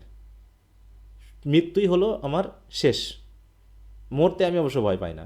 একটা কাজ করতে গিয়ে যদি মরে যাই তাতে গেলাম গা। জীবন যখন আছে তখন মৃত্যুটা আসবেই, কিন্তু তার মাঝখান থেকে কিছু একটা করতে হবে। তো এই জন্য আমার মাথা আবার এমন একটা জিনিস, যেটা মাথায় ধরে সেটা না করা পর্যন্ত ওইটা বার হয় না। সেটা যদি আমি 10 বছরও না করি, তার 10 বছরের মাথায় থাকবে। অতএব যখন আমি কোনো কিছু মাথায় ঢুকে ওটা করে ফেলি, সেটা আমার টাকার ক্ষতি হোক, সেটা আমার সময়ের লস হোক, যেটাই হোক আমি করে ফেলি। কিন্তু বুঝতে পারছো? মনে করো যদি এখন মাথায় ঢুকে যান বিদেশ যাব, তো এখন জমি জায়গা বিক্রি টিক্রি করে এটা ওটা করে হ্যাঁ আমাকে বিদেশ যেতে হবে। তারপরে মনে করো ঠেকা ঠুকা খাইয়ে হ্যাঁ আর হবে না, ওটা মাথা থেকে বার হয়ে গেছে আবেগ, ওটা শেষ, ওটা গেল। এরপর ধরো হ্যাঁ মিউজিক, হ্যাঁ আরে মিউজিক করতে হবে, এই করতে হবে, আরে আইব বাচ্চা হয়ে যাবো, জেমস হয়ে যাবো, পুরো এটা হয়ে যাবো নাকি? হ্যাঁ, বুঝতে পারছো? এটা ওটা জি কিনে লোকজনের সাথে মিশে আর তারপর দেখলাম যে না, এই গ্যাস নেমে গেছে মাথা থেকে। একটা জিনিস পড়েছিলাম যে স্বপ্নকে খুঁজতে হয়। একটা জিনিস একটা শব্দ খেয়াল রাখতে হবে যে স্বপ্নকে খুঁজতে হয়। তুমি যতক্ষণ না পর্যন্ত ওই জায়গায় পৌঁছে গেছো ততক্ষণ তুমি বুঝতে পারবে না যে তোমার লক্ষ্য ওটা না বা ওটা কিনা। ঠিক আছে? তো এই জায়গাটা থেকে আমি মোটামুটি হাত দিতাম, যে কোনো একটা কাজে হাত দিয়ে সেটা শেষ পর্যন্ত আমি যাইতাম। এটা হলো আমার সবচেয়ে বড় বিষয়। এবং ধাক্কা খেয়েছি, ধাক্কা খেয়ে বুঝতে পেরেছি ওটা আমার জন্য না, তবে আর একটা পথ নিয়েছি। তো এইভাবে এগিয়ে যাওয়াটাই হচ্ছে আমার মোটিভেশন, এছাড়া কিছু না। আমি যে বিশাল কিছু হতে চেয়েছি বা বিশাল কিছু চেয়েছি এমনও কিছু না। জাস্ট আমার মাথায় যেটা খেলে সেটা আমি শেষ পর্যন্ত করে ছাড়ি, এবং শেষে গিয়ে বুঝতে পারি এটা আমার জন্য অথবা আমার জন্য না। বুঝতে পারছো? এবং আমি তখন এটা পুরো ভাগ্যের উপর ছেড়ে দিই যে যেটা হবার সেটা হবেই। সেটা ক্ষতি হোক অথবা ভালো কিছু হোক, একটা কিছু হবেই। মনে করো তোমার সাথে আমার একটা গণ্ডগোল হয়েছে, বা আমার মনে হচ্ছে তোমাকে এই কথাটা বলা উচিত, এবং মনে হচ্ছে কথাটা বললে পরে তোমার সাথে আমার সম্পর্ক নষ্ট হয়ে যাবে। আমি চুপ থাকবো না, আমাকে বলতে হবে। আমি ওটা বলবোই। না বলা পর্যন্ত আমার ভিতরে খুব কষ্ট হবে। বলে ফেলবো, এতে সম্পর্ক টিকলে টিকলো, না টিকলে না টিকলো গা। ঠিক আছে? তো এইটা হলো ব্যাপার। মোটিভেশন মোটিভেশন আমার ওসব কিছু নাই, বুঝতে পারছো? মোটিভেশন দিয়ে কাজ হয় না। মোটিভেশন প্রবল দিয়ে কাজ ইচ্ছা হয় বলো? শক্তি। হুম? মোটিভেশন দিয়ে না কাজ হয়? স্যার। মোটিভেশন কোনো কাজে লাগে না। কত মোটিভেশনাল কথা শুনি, কত কিছু বুঝি, কিন্তু সেই নিজের জায়গায় কিন্তু ঘুরে আসি আমরা, আসি কি না? হ্যাঁ, জি স্যার। তবে স্যার ভুল আপনার হয়ে একটা যায়। কথা আমার অনেক মানে আমার কাজে লাগছে, সেটা হলো আপনি বারবার বলতেন যে আপনি তুমি যে চাকরি করবা বা ইচ্ছা আছে ওটা নিয়ে শুধু ভাববা, তার আগে কোনো দিকে তাকানো যাবে না, অন্য কোনো চাকরির পরীক্ষা হোক বা না হোক। হুম, অনেকে আছে বিসিএস এর প্রিপারেশন নাই, তারপরে প্রাইমারিতে দেয়, নিবন্ধনে দেয়। চারিদিকে তো ছুটে বেড়াই। আপনার এই কথা শোনা মানে আমি যেদিন থেকে শুনছি তখন থেকে আমি ফিক্স করছি যে না, আমি আমার যেটা ইচ্ছা আমি সেটার জন্য আগে নিজেকে তৈরি করব, তারপরে মানে আপনার এটা আমার অনেক মোটিভেট করছে স্যার হ্যাঁ, আমার এই কথাটা মানসিকতা। তো বললামই তো, যে তুমি ওই যে বললাম যে আমার যেটা মাথায় ঢুকছে, আমি যখন মনে করি একটা বই পড়বো, আমি যদি মনে করি যখন আমি সিজ দ্য ডে পড়বো, অতএব যদি আমার কাল রাতে পরীক্ষাও থাকে, ব্যাপারটা এরকম হয়েছে যে আমার কালকে একটা পরীক্ষা অনার্স থাকতেই, অথচ একটা বই পড়তে আমার ইচ্ছা করছে, ওই বইটা না পড়লে আমি আমার বই পড়তে পারতেছি না। অতএব পরীক্ষা যাই হোক গা, পরীক্ষা আমি যেভাবে দিব, আমি এই বইটা পড়া শুরু করব। পড়া হয়তো পড়তে পড়তে পড়তে পড়তে মাথার গ্যাসটা যখন বার হয়ে যাবে, হয়তো সে 10 মিনিটে বার হোক বা একদিনে বার হোক, গ্যাস তো একসময় বার হবে। দিয়ে যখন গ্যাসটা বার হয়ে গেল মাথার এই বই পড়ার, তখন আমি আবার ওই বইটা আমার পড়া শুরু করলাম পড়তে। মানে এটা পাগলামি সিদ্ধান্ত বলতে পারো। যে অনেক সময় এরকমটা হয় যে আমার আমার বাড়ির লোকজন আমাকে একটু অন্যরকমভাবে মনে করে। হ্যাঁ, বিশেষ করে আমার জামাই, হ্যাঁ, মানে তার নেগেটিভ কথা ছাড়া আমি আমার জন্য খুব একটা পজিটিভ কথা আমি শুনিনি আমার ক্ষেত্রে, ঠিক আছে? তো ওনার কথা হলো যে আমি একটু স্যার বোকা টাইপের জামাই ছেলে, মানে? আমি একটু বোকা, বুঝতে পারছো? তো আমার কথা হলো, আমি যদি বোকা হয়ে যদি এরকম হতে পারি, তাহলে বুদ্ধিমান হয়ে লাভ আছে বলো তো? যদি বুদ্ধিমান হয়ে খারাপ থাকি আর বোকা হয়ে যদি আমি এই জায়গায় থাকি, তাহলে আমার কোনটা প্রয়োজন বলো? হুম, বলো তো কোনটা প্রয়োজন আমার? বোকা বোকা হয়ে থাকে কোনো। বোকা হয়ে থাকা ভালো না, আমার কথা এটা। আমি একদিন বলেছিলাম জি যে স্যার। যে বোকা হয়ে যদি আমি এরকমটা থাকি, তাহলে আপনার মধ্যে বুদ্ধিমান হয়ে তো আমার লাভ নাই, কারণ আপনার তো বুদ্ধিমান হয়ে তো কিছু করতে পারছেন না। হচ্ছে আমি বোকা হয়ে যদি এগুলো করতে পারি, তাহলে আমার আমার তো মনে হচ্ছে বোকামিটাই জরুরি এখানে। এবং আমার কাছে মনে হয় যারা বড় হয়েছে তারা অধিকাংশ বোকামি করেই বড় হয়েছে, কারণ তারা মানুষের কথা শুনতে চায়নি, এই জন্য তারা ব্যতিক্রম কিছু করেছে, তাই নাকি? যদি আমি ব্যতিক্রম কিছু করিনি, আমি এটা বলছি না যে আমি অনেক কিছু, মানে যারা করেছে। অতএব তোমার ইচ্ছাটাকে তুমি প্রায়োরিটি দিবা, গুরুত্ব দিবা, এবং তোমাকে যে কোয়ালিটি তৈরি হবে এর মাধ্যম দিয়ে, সেই কোয়ালিটি তোমাকে একটা জায়গায় পৌঁছে দিবে, ঠিক আছে? একটা জায়গায় পৌঁছে দিবে। এই যে বললাম না যে আমি খুব সাহিত্য পড়েছি, আমার ইচ্ছা ছিল কি যে আমি ফিল্ম অ্যান্ড লিটারেচার নিয়ে পড়াশোনা করব, এবং শেষ পর্যন্ত সিনেমার এই যে এইগুলো পড়তাম, আর ওই মাথার ভিতর খাটতো শুধু। তখন তো ইউটিউব ফেসবুক যদি আমি জানতাম, কারণ যে যখন আমি আইএলস পড়তে গেছি, একটা জিনিস মনে করো, আমি যখন ঢাকাতে থাকতাম, তখন যার সাথে থাকতাম তার সাথে আমি একটা স্বপ্ন শেয়ার করেছিলাম। আমাকে বলছো তুমি এগুলো যে করতে চাচ্ছ, এই যে ফিল্ম লিটারেচার নিয়ে পড়বা, এগুলো নিয়ে তোমার কী স্বপ্ন, এগুলো তুমি আসলে কী করতে চাও? আমি বলতেছি আমি লাইভ সিনেমা করব। লাইভ সিনেমা মানে ওকে আমি বাসে, মানে আমরা একটা হোটেলে রেস্টুরেন্টে খেতে যাচ্ছিলাম, মানে দুইজন মিলে যাচ্ছে আর বাসে গল্প করতেছি, এই পাবলিক বাসে ঢাকাতে। তা আমি ওকে বললাম আমার ইচ্ছা হচ্ছে এরকম, যে এখন তো সবাই সিনেমা বানায়, নায়ক নায়িকা তৈরি করে, আমার কোনো নায়ক নায়িকা থাকবে না। আমি একটা এলাকায় চলে যাবো হুট করে, দিয়ে একটা পরিবারের সাথে থাকবো মনে করো 5 মাস, এবং সেই পরিবারকে ফোকাস করে আমি লাইভ সিনেমা করব। আমি তাদেরকে কিছুই জানাবো না, মানে আমি তাদের সাথে থাকবো, তাদেরকে আমি বলবো তোমাদের জীবনধারা আমি তুলে ধরবো, তোমরাই আমার সিনেমার নায়ক, তোমরাই আমার সিনেমার ক্যারেক্টার, ঠিক আছে? আমার লোকজন তোমাদের হয়ে কাজ, তোমরা তোমাদের মতো করে চলবা, খাওয়া দাওয়া গোসল করবা, ইয়া করবা, তোমাদের ভিতর থেকে যেগুলো স্ক্রিন বা যেগুলো নেওয়ার, আমি সেগুলো নিয়ে একটা সিনেমা বানাবো। একটা রিক্সাওয়ালা হতে পারে, একটা বৃদ্ধ মানুষ হতে পারে। তাহলে সেটা হচ্ছে আমি 2011 সালে এই চিন্তাভাবনা, বা 2008-9 সালের এইরকম চিন্তাভাবনা আমার ছিল। তাহলে এখন কি তাই হচ্ছে না ইউটিউবে বা এগুলোর মাধ্যম দিয়ে, বলো? হুম, জি স্যার ইউটিউব হচ্ছে। যে ইয়াগুলো মনে করো, তো তখন আমি ভেবেছিলাম, ঠিক আছে? তো কিন্তু যাই হোক, তারপরে 2011-তে ধাক্কা খাইলাম, 2012-তে ধাক্কা খাইলাম, তারপরে তো এই যে বিসিএস টিসিএস 2012 থেকে বিসিএসে ঢোকা, তারপরে ওগুলো চিন্তাভাবনা বাদ হয়ে গেল। এরকম চিন্তাভাবনা নিয়ে আমার মেনলি ফিল্ম এবং লিটারেচার বা এই গল্প স্বল্প পড়ে ক্যারেক্টার সাজানো, স্টোরি লাইন তৈরি করা, এগুলোর খুব ইচ্ছা আমার ছিল আর কি, কিন্তু সেটা তো হতে পারিনি, হয়ে এসেছে এই জায়গায়। তাহলে ওই যে বললাম যে স্বপ্ন একটা দেখেছি, স্বপ্ন একটা দেখবো আমি, কিন্তু সেই স্বপ্ন তোমাকে ওই জায়গায় না হোক, তোমাকে একটা জায়গায় পৌঁছে দিবে, এটাতে আমি বিশ্বাস করি। কিন্তু বুঝতে পারছো? তুমি যদি একটা স্বপ্ন দেখো, সেই অনুসারে কাজ করো, তুমি একটা জায়গায় পৌঁছে যাবা। সেটার থেকে ভালো জায়গায় পৌঁছে যাবা যারা স্বপ্ন দেখছে না তাদের থেকে। আর যারা দেখছে, তাই তো, তুমি দেখছো বলেই হয়তো তুমি ওটাতে পৌঁছতে পারছো না, কিন্তু ওই রকম লাইনে তোমাকে পৌঁছে দিবে সে। আমি আজকে দেখা যাচ্ছে যে ইংরেজি সাহিত্যে পড়তেছি বা পড়াচ্ছি, এটা কিন্তু আমার কাছে খুবই আনন্দদায়ক মনে হয়। যদি স্টুডেন্টরা পড়াশোনা করতো, এটা আমার জন্য আরও আনন্দের হতো। আমার মেন কষ্টটা কিন্তু এই যে তোমাদের সাথে যে গল্প করছি, কথা বলছি, এটা থেকে আমার কষ্ট হয় না, শারীরিক কোনো কষ্ট নেই। কষ্টটা হচ্ছে যে তোমরা পড়াশোনা করো না, এখানে একটা ফাঁকিবাজি ব্যাপারটা আমার কাছে খুব কষ্ট দেয়। তাছাড়া তোমাদের সাথে আমি দেখো সেই 6:30 থেকে শুরু করেছি, মোটামুটি 11টা 11:30 মতো চলবে, একটানা কথাবার্তা আমি চলে যাচ্ছে, কোনো সমস্যা নেই। জানি না ভবিষ্যতে হয়তো বা শারীরিক সমস্যা হবে কি না হবে, সেটা ভবিষ্যতের ব্যাপার, কিন্তু এটা পড়তে বা পড়াতে আমার ভালো লাগে। কেন লাগে? কারণ এগুলো পড়েছি, পড়েছি বলেই আজকে তোমাদের কাছে আমি সাহস করতেছি এগুলো পড়ানোর, নাকি বলো? হুম, জি স্যার। হ্যাঁ। যদি আমি এগুলো না পড়তাম, তাহলে তোমাদেরকে আমি সাহস করতাম এদিকে এইগুলোর বলার বা এগুলোর করার? নিশ্চয়ই না করতাম না। স্যার। তো সেই জন্যই এগুলো তৎকালীন সময় পড়েছি, স্বপ্নে ভাসছি, হ্যাঁ, যখন একটা বই পড়তেছি, হ্যাঁ, এই যে সানস অ্যান্ড লাভার্স বলো, কালিভার্স ট্রাভেলস বলো, রবিনসন ক্রুসো, কি যখন তুমি পড়বা তখন কি তুমি তোমার জগতে থাকবা, নাকি ওই জগতে তুমি উড়ে বেড়াবা? জি হ্যাঁ, স্যার, আমারও হ্যাঁ। এরকম হয় এবং স্যার। তখন মনে যে হতো, মানে এখনও ভাবি, আমি যখন স্টুডেন্ট ছিলাম তখন একটা কী যেন একটা কল্পনার জগতে ভাসতাম, এখন যেন সেগুলো পাই না। এখন ওই গল্পগুলোই যখন পড়ি, তখন যেন সেই স্বস্তি বা সেই শান্তিটা যেটা পাইতাম ওই সময়, এখন কেমন যেন আর পাই না।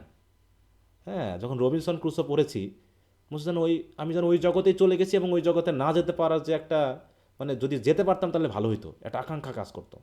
ঠিক আছে, তারপরে ধরো অন্যান্য যে সকল, বিশেষ করে নভেল পড়তে আমার বেশি ভালো লাগতো, কারণ এখানে কল্পনার বিস্তারটা অনেক বেশি। ড্রামাতে কিন্তু অত নেই, শর্ট স্টোরিতেও নাই, কবিতাতেও আমি খুব একটা পাই না, নভেলে যতটুকু পাই। কারণ নভেলের জেন অস্টিনের যে প্রাইড অ্যান্ড প্রেজুডিস বলো, ওটা তো আমাদের ছিল না, তারপরে পড়েছিলাম। ওর যে বিশেষ করে ওই যে এলিজাবেথের যে তার বোনের বাড়িতে যাওয়া, মাঠ ঘাট করে, ঠিক আছে তো, আছে না যে কাদা কুদার মধ্যে পার হয়ে চলে যাওয়া, এ পাড়া থেকে ওই পাড়া পর্যন্ত যাওয়া, এরকম আছে না, হ্যাঁ পড়ছো এটা? হ্যাঁ স্যার, হ্যাঁ স্যার আছে। কাদা টুদা পায়ে নিয়ে সে চলে যাচ্ছে তার বোনের বাড়িতে, তার বোন অসুস্থ, তাকে করতে হবে, এটা যখন যাওয়ার যে বর্ণনাটা। তারপর হচ্ছে তোমার হচ্ছে টেসে সম্ভবত, টেস তো ওই যে তোমার ঝড় হওয়া, পাখিগুলোর ডানা ভাঙা ভেঙে পড়ে থাকা, হ্যাঁ আমি এগুলো ভুলে গেছি, তা ওইগুলো আমার মাথায় এখনও আসে। তারপর হচ্ছে তোমার ওই যে টেসে আর একটা, হ্যাঁ ট্যালবোথের যে ডেইরি ফার্ম, ওর যে বর্ণনাটা, পুরো বর্ণনা, হ্যাঁ টেসকে হচ্ছে অ্যাঞ্জেল ক্লেয়ার হচ্ছে কোলে করে তুলে নিয়ে যাচ্ছে, পানি পার করে দেওয়া, এগুলো পড়ছো না? যদি টেক্সটটা পড়ে থাকো তাহলে তো বুঝবা না জি হলে। পড়ছো? জি স্যার। জি স্যার, ওর প্রথমকার গুলো পড়া হয়েছে স্যার, যে অন্য, লাস্টে এসে হ্যাঁ যে তার বান্ধবীদের সহ সবাইকে সে কোলে করে পার করে দিচ্ছে, একটা ছোট ব্রুক মতো আছে, সেটা থেকে পানির ভিতরে যাতে পড়ে না যায় নিয়ে যাচ্ছে। তারপর ডেইরি ফার্মের চারপাশের বর্ণনা থেকে শুরু করে এই যে কল্পনার যে মানে তখন মনে হতো যে সারাদিন শুধু পড়ি, হ্যাঁ মানে শুয়ে বসে করতে, এমনকি যেন টিউশনি পড়াতে গেছি ওই বই হাতে আছে, ওকে একটা অঙ্ক করতে দিয়েছি বা একটা সমাধান করতে দিয়ে আমি ওটা পড়তেছি, মানে ওখানে বসেও আমি ওই জায়গায়, ঠিক আছে, মানে আলাদা ভালো লাগে কাজ করতে। তো যাই হোক, আমি এটা একটু এখানে পড়ালাম, এই যে কিছু কিছু কথা আছে, হ্যাঁ তখন দাগিয়ে রাখছিলাম বিশেষ বিশেষ করে। দেখো এইখানে আরও, যাই হোক এখন এইভাবে তো পুরোটা না পড়ে ছোটো ছোটো শুধু কোটেশন লাইন দিয়ে এগুলো বোঝানো মুশকিল। হ্যাঁ এইখানে এটা দেখো কথা আছে যে William's father old doctor Adler lived in an entirely different world from his son's. মানে ডক্টর অ্যাডলারের পৃথিবী আর তার ছেলে উইলিয়ামের পৃথিবী সম্পূর্ণ আলাদা। দেখো, but he had warn him once against doctor Tamkin. হ্যাঁ ডক্টর টামকিন এই উইলিয়ামকে খাইছে, ওর সম্পর্কে একবার তার বাবা তাকে সতর্ক করেছে, rather casually. He was a very bland old man, he said. উইলকে, তার বাবা তাকে উইলকে বলে রাখে, হ্যাঁ উইলিয়ামকে। Perhaps you listen too much to this Tamkin, তুমি এই টামকিন লোকটার কথা মনে একটু বেশি শোনো। He is interesting to talk to, হ্যাঁ তার সাথে কথা বলতে খুব ভালো লাগার বিষয়। আই ডোন্ট ডাউট ইট, এতে আমার কোনো সন্দেহ নেই। I think he is pretty common but he is a persuasive man, হ্যাঁ তার কথাবার্তায় কিন্তু খুব পারসুয়েসিভ পাওয়ার আছে।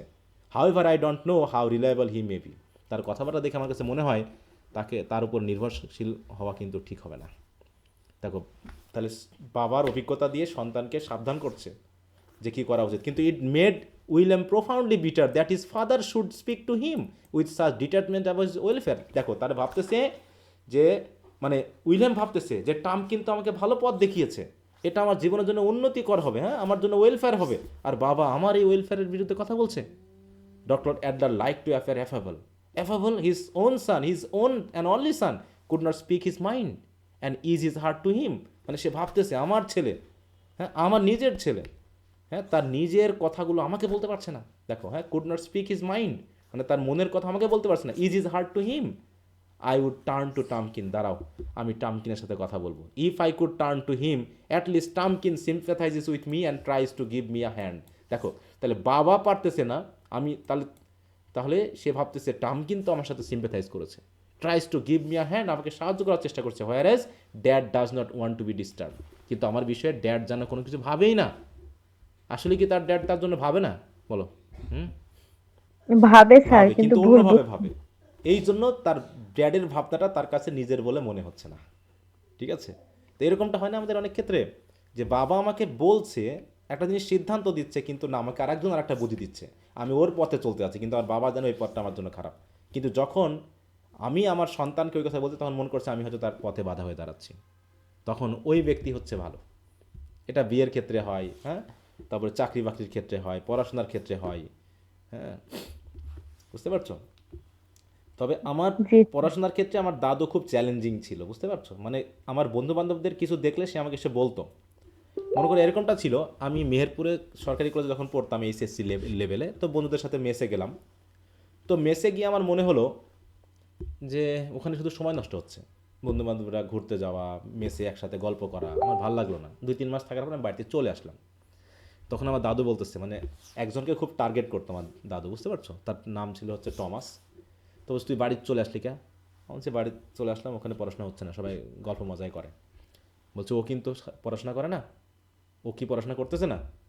আমি বলছি হ্যাঁ ও পড়াশোনা করে, কিন্তু আমার কাছে মনে হয়েছে সময় নষ্ট হয়। ঠিক আছে, তো বলছে মাথায় রাখিস, ঠিক আছে তো, ও কিন্তু পড়াশোনা করতেছে। দেখা যাচ্ছে আমি পড়তেছি রাতের বেলায়, ঘুম থেকে উঠে বা ইয়া করে এসে এরকম করে বলবে, হ্যাঁ ওর কি অবস্থা, ও কিন্তু পড়াশোনা করতেছে, বুঝতে পারছো? জি স্যার। এরকম করে বলে খোঁজা মারতো। আমরা একই সাথে বন্ধু ছিলাম। আহ, ও মোটামুটি ও ভালো স্টুডেন্ট ছিল, কিন্তু ওর ওর পড়াশোনার ব্যাপারটা একটু অন্যরকম ছিল, এই জন্য সে ভালো করতে পারেনি।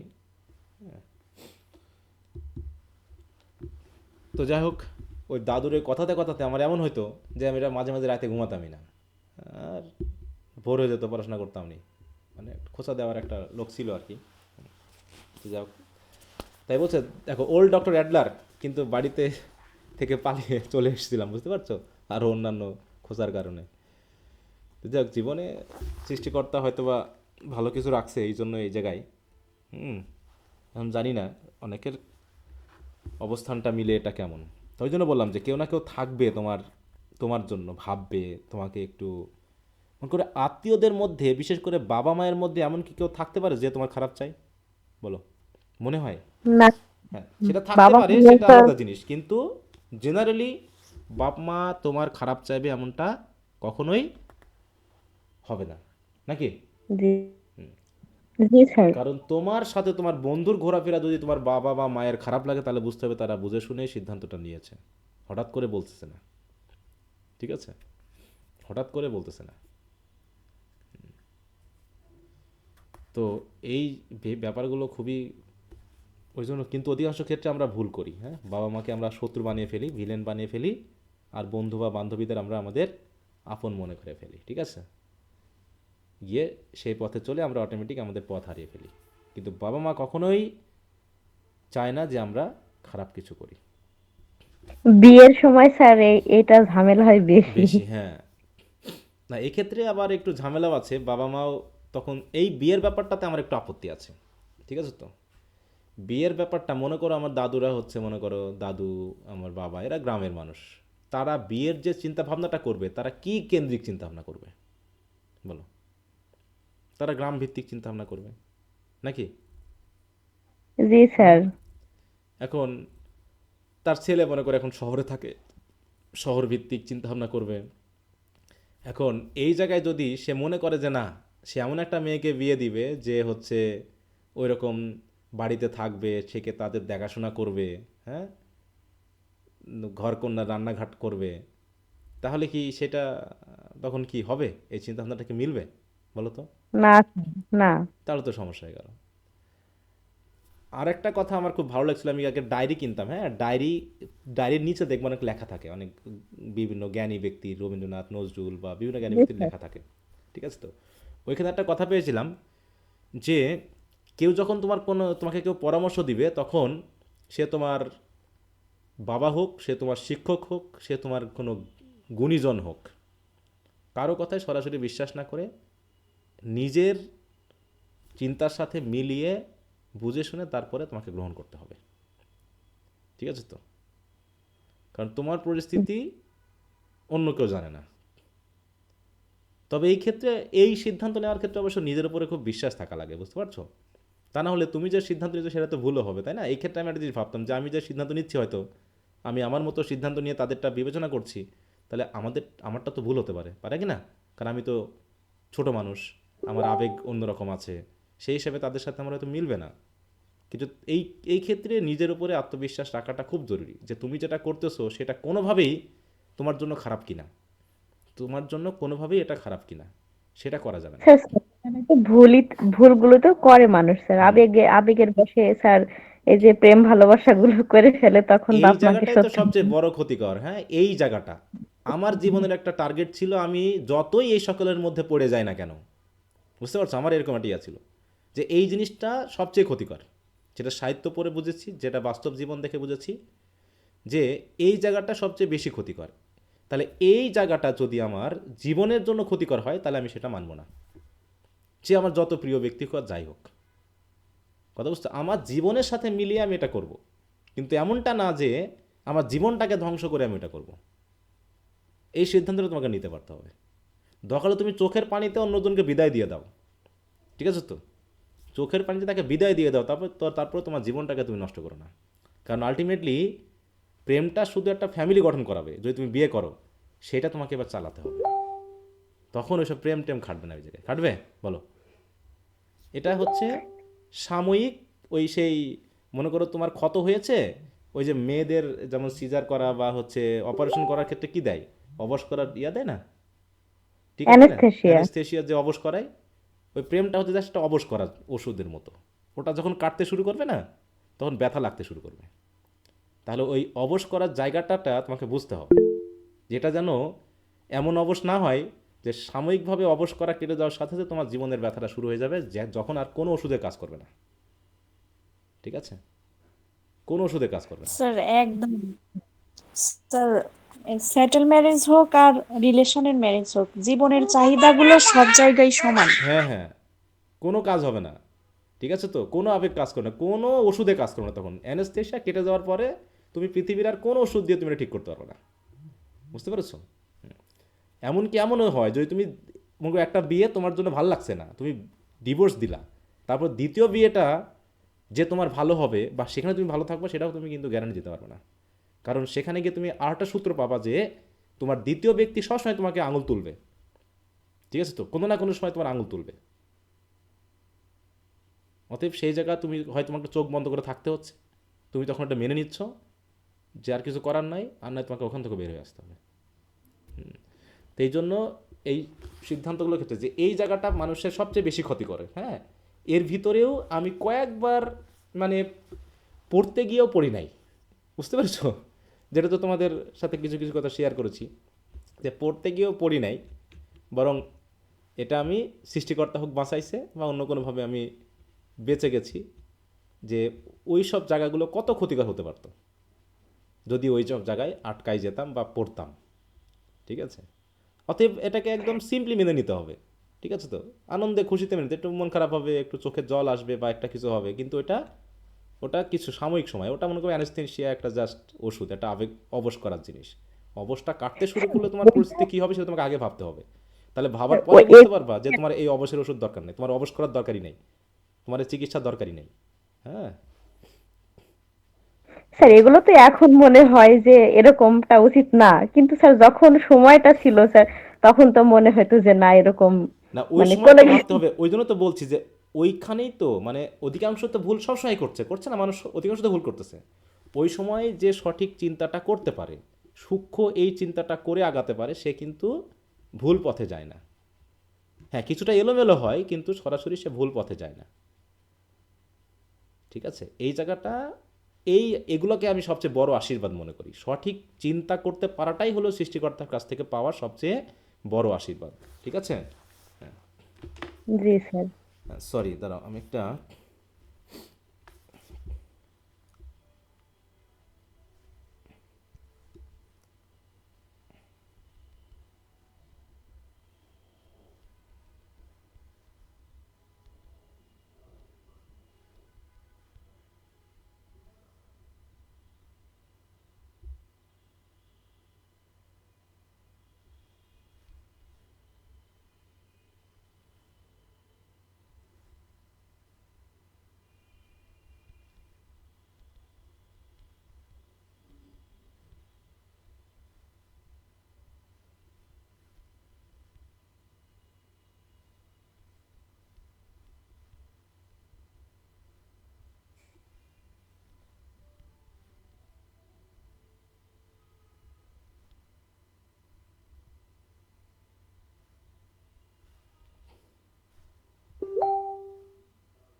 আচ্ছা, তো এখানে আরেকটা জিনিস খেয়াল করো, পরের যে কথাটা, old doctor Adler had retired from practice, কারণ সে তো আর এখন retired. He had a considerable Fortune, তার অনেক টাকা পয়সা আছে। Could easily have helped his son, মানে ইয়া ভাবতেছে, কিন্তু মনে করো ছেলে ভাবতেছে যে বাবার তো অনেক টাকা পয়সা আছে, চাইলেই তো বাবা তাকে হেল্প করতে পারে, পারে কি না বলো? হুম, চাইলেও তো হেল্প করতে পারে। হ্যাঁ sir. Recently William had told him, তাকে বলেছে, তার বাবাকে বলেছে, father, it so happens that I am in a bad way now, তুমি তো জানো যে আমার এখন খারাপ দিন যাচ্ছে। I hate to have to say it, এবং এটা যে তোমাকে বলবো এটাও বলতে আমার ঘৃণা হচ্ছে। You realise that I would rather have good news to bring you, মানে চ্যালেঞ্জ করে বলতেছে যে আমি চাই এমন কিছু গুড নিউজ তোমার জন্য নিয়ে আসতে, but it's true, and since it is true dad, what else am I suppose to say, it's true, এছাড়া আমি তোমাকে আর কী বলবো? যে আমি অবশ্যই একটা ভালো কিছু তোমার জন্য নিয়ে আসবো। কিন্তু বাবার তো পছন্দ হচ্ছে না। হ্যাঁ, ডক্টর বাবা কি চাই বলো? একজন বাবা ডক্টর, সে তার সন্তান কি হবে চাই বলো? স্যার ছেলে ওর মতো ডাক্তার বা হোক, সেটাই চাই। কিন্তু ছেলে যদি এখন সিনেমার নায়ক হতে চায় তাহলে তো সমস্যা, ঠিক আছে তো? তাই বলছি, দেখো অ্যানাদার ফাদার, এবার হয়তো বা উইলিয়াম ভাবতেছে যে আমি যে এই কথাটা বললাম বাবাকে, অন্য বাবা হলে হয়তো অ্যাপ্রিসিয়েট করতো। দেখো, হ্যাঁ, যে another father might have appreciated how difficult this confession was. হ্যাঁ, যে ছেলে হ্যাঁ এইরকম সাহস নিয়ে কথা বলছে, তো প্রশংসার যোগ্য। So much bad luck, ওয়ারিনেস, weakness এগুলো থাকা সত্ত্বেও সে এরকম যে নিজের লক্ষ্যর জন্য ভাবছে। William had tried to copy the old man's tone and made himself sound gentlemanly. হ্যাঁ, সে বাবার মতো করে বলেছে অনেক সময়, হ্যাঁ, বাবার টোনটাকে নকল করে, low voice, tasteful. He didn't allow his voice to tremble, সে তার এই কথা বলতে গিয়ে কখনো তার গলা কাঁপেনি। He made no stupid gesture, বাবার সামনে তাকে সে যখন বলেছে নিজের কর্ম সম্পর্কে, নিজেকে স্টুপিড মনে হয়নি। স্টুপিড কোনো জেস্চার বা অঙ্গভঙ্গিও সে করেনি। But the doctor had no answer, কিন্তু বাবা সেটা গ্রহণ করেনি। হি অনলি নোডেড। সে বুঝতে পারছে তো যে তার ছেলে ভুল করতে যাচ্ছে। You might have told him that Seattle was near Puget Sound, or the giant and dodger was playing a night game. মানে এখানে ইয়া নিয়ে আসছে সিনেমা, নাটক, তারপর হচ্ছে জোয়া খেলা ইত্যাদি ইত্যাদি। So little was he moved from his expression of healthy handsome good humoured old age. হ্যাঁ, এই ওল্ড এজেও সে মুভডই হয়নি। So little was he moved, তার সন্তানের এই কথায় তার খুব একটা কিছু মনে হয়নি। He behave toward his son as he had formally done toward his পেশেন্টের সাথে যেমন আচরণ করতে এমনও। ইট ওয়াজ আ গ্রিফ, দেখো, গ্রেট গ্রিফ টু উইলিয়াম। মনে করো একজন রুগী আছে খুব অসুস্থ, হ্যাঁ স্যার আমি মারা যাচ্ছি, এ করছি সে করছে, কিন্তু ডাক্তার খুব ঠান্ডা মাথায়, কিচ্ছু বলবো না, চিকিৎসা দিব, নাকি?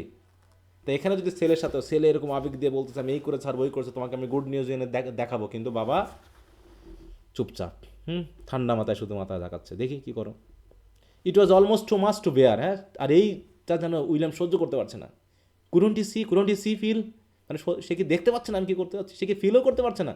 Had he lost his family sense, আমি যে তার সন্তান, তার সন্তানের জন্য কিছু করা যায় না, সে কি ফ্যামিলি সেন্সটা হারিয়েছে বলো? এরকম। তো দেখো এই যে ব্যাপারগুলো, আমি যখন আমার পরিবারের কথা বলি, হ্যাঁ, যে আমার জমি জায়গা আমাকে বিক্রি করে দাও, আমি বিদেশ যাব, ঠিক আছে তো, বিদেশ যাব, কি ধান্দা নাকি? দেখিয়ে দিব, জি স্যার। চ্যালেঞ্জ, হ্যাঁ দেখিয়ে দেবো ইত্যাদি ইত্যাদি। কিন্তু সেই টাকাগুলো যখন অনলাইনে খাটালাম, ভাবছিলাম ওখানে অনেক টাকা পয়সা পাবো, কি ভালো হবে, সেখানে টাকা পয়সা আমি বেশি পাইলে বিদেশে গিয়ে হ্যাঁ আরেকটু আরামায়েশে থাকতে পারবো, কী চিন্তা ভাবনা, হ্যাঁ।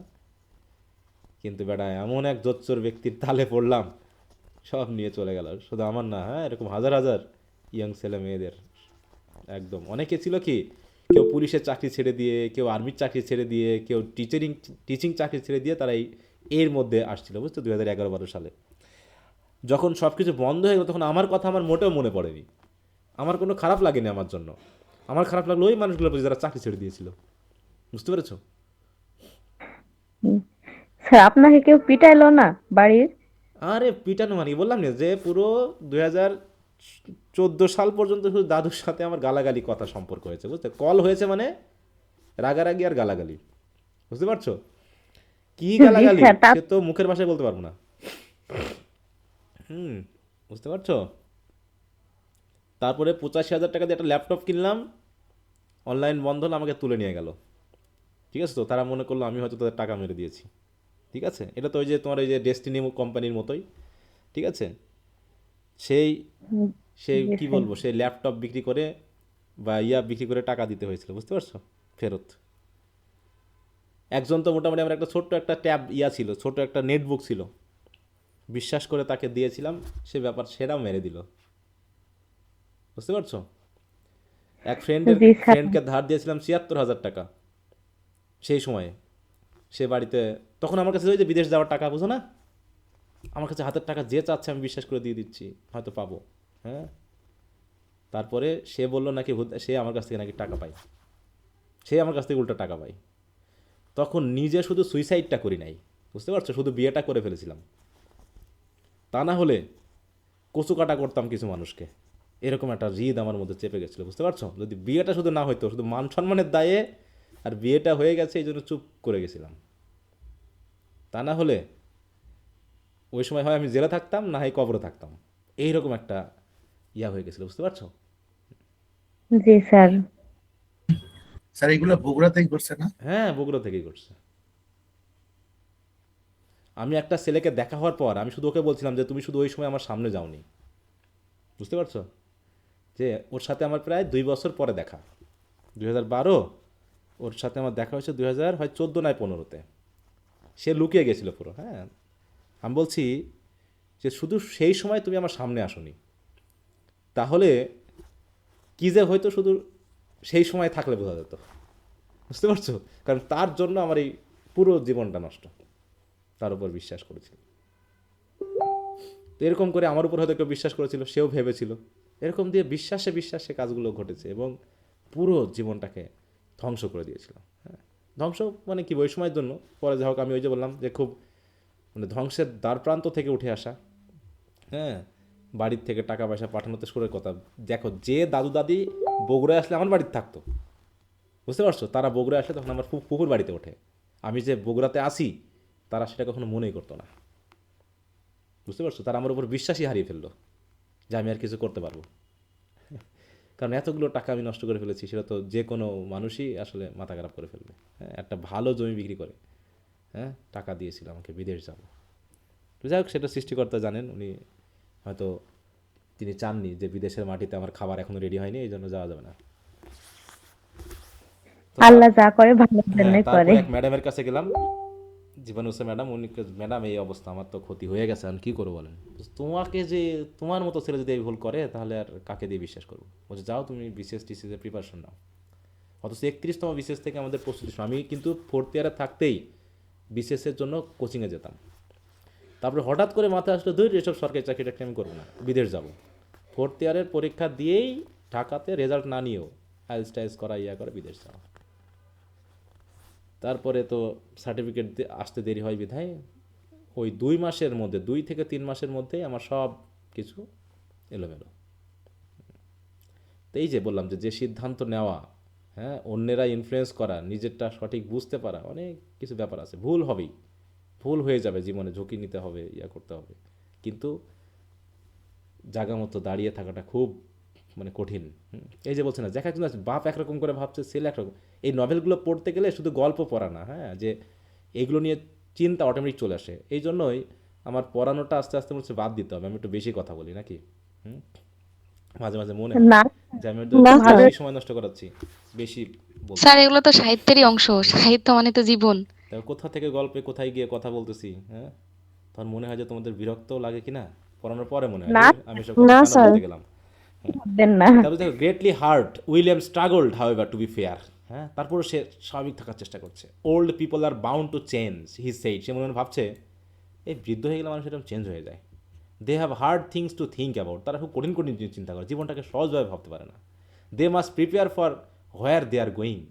হ্যাঁ, অতএব they can't live by the old schedule. অতএব আমাদের ইয়ং মানুষদেরকে আমাদের মতো করে চলতে হবে। হ্যাঁ, ওই ওল্ডদের স্কেজুল ভেবে আমাদের লাভ নেই any longer. And all their perspective change, তাদের জীবনটাই চেঞ্জ, তাদের perspective change. Other people become alike kin and acquaintances. Dad is no longer the same person. আগে যেমন ছিল বাবা এখন তেমন না। উইলিয়াম রিফ্লেক্টেড, হ্যাঁ, এরকম করে ভাবে। He was 32 when I was born. আমার জন্মের সময় তার বয়স ছিল 32, and now he is going to 80। তাহলে তখনকার চিন্তাভাবনা এখনকার চিন্তাভাবনা এক হয়? Furthermore it is time I stop feeling like a kid toward him, a small son. আমি তো তার কাছে এখন ছোটো বাচ্চা নেই, ঠিক আছে তো। The handsome old doctor stood well above the other old people in the hotel. He was idolized by everyone. সবাই তাকে খুব ভালোবাসে দেখো, তাহলে বাবাকে সবাই ভালোবাসে, শ্রদ্ধা করে, ইত্যাদি ইত্যাদি। This was what people said. That old Professor Adler who used to teach দেখো internal medicine, he was a diagnostician, one of the best in New York. He had a tremendous practice.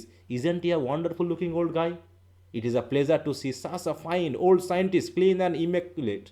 He stands straight and understand every single thing you say. মানে লোকজন কীভাবে বলে, he still has all his buttons.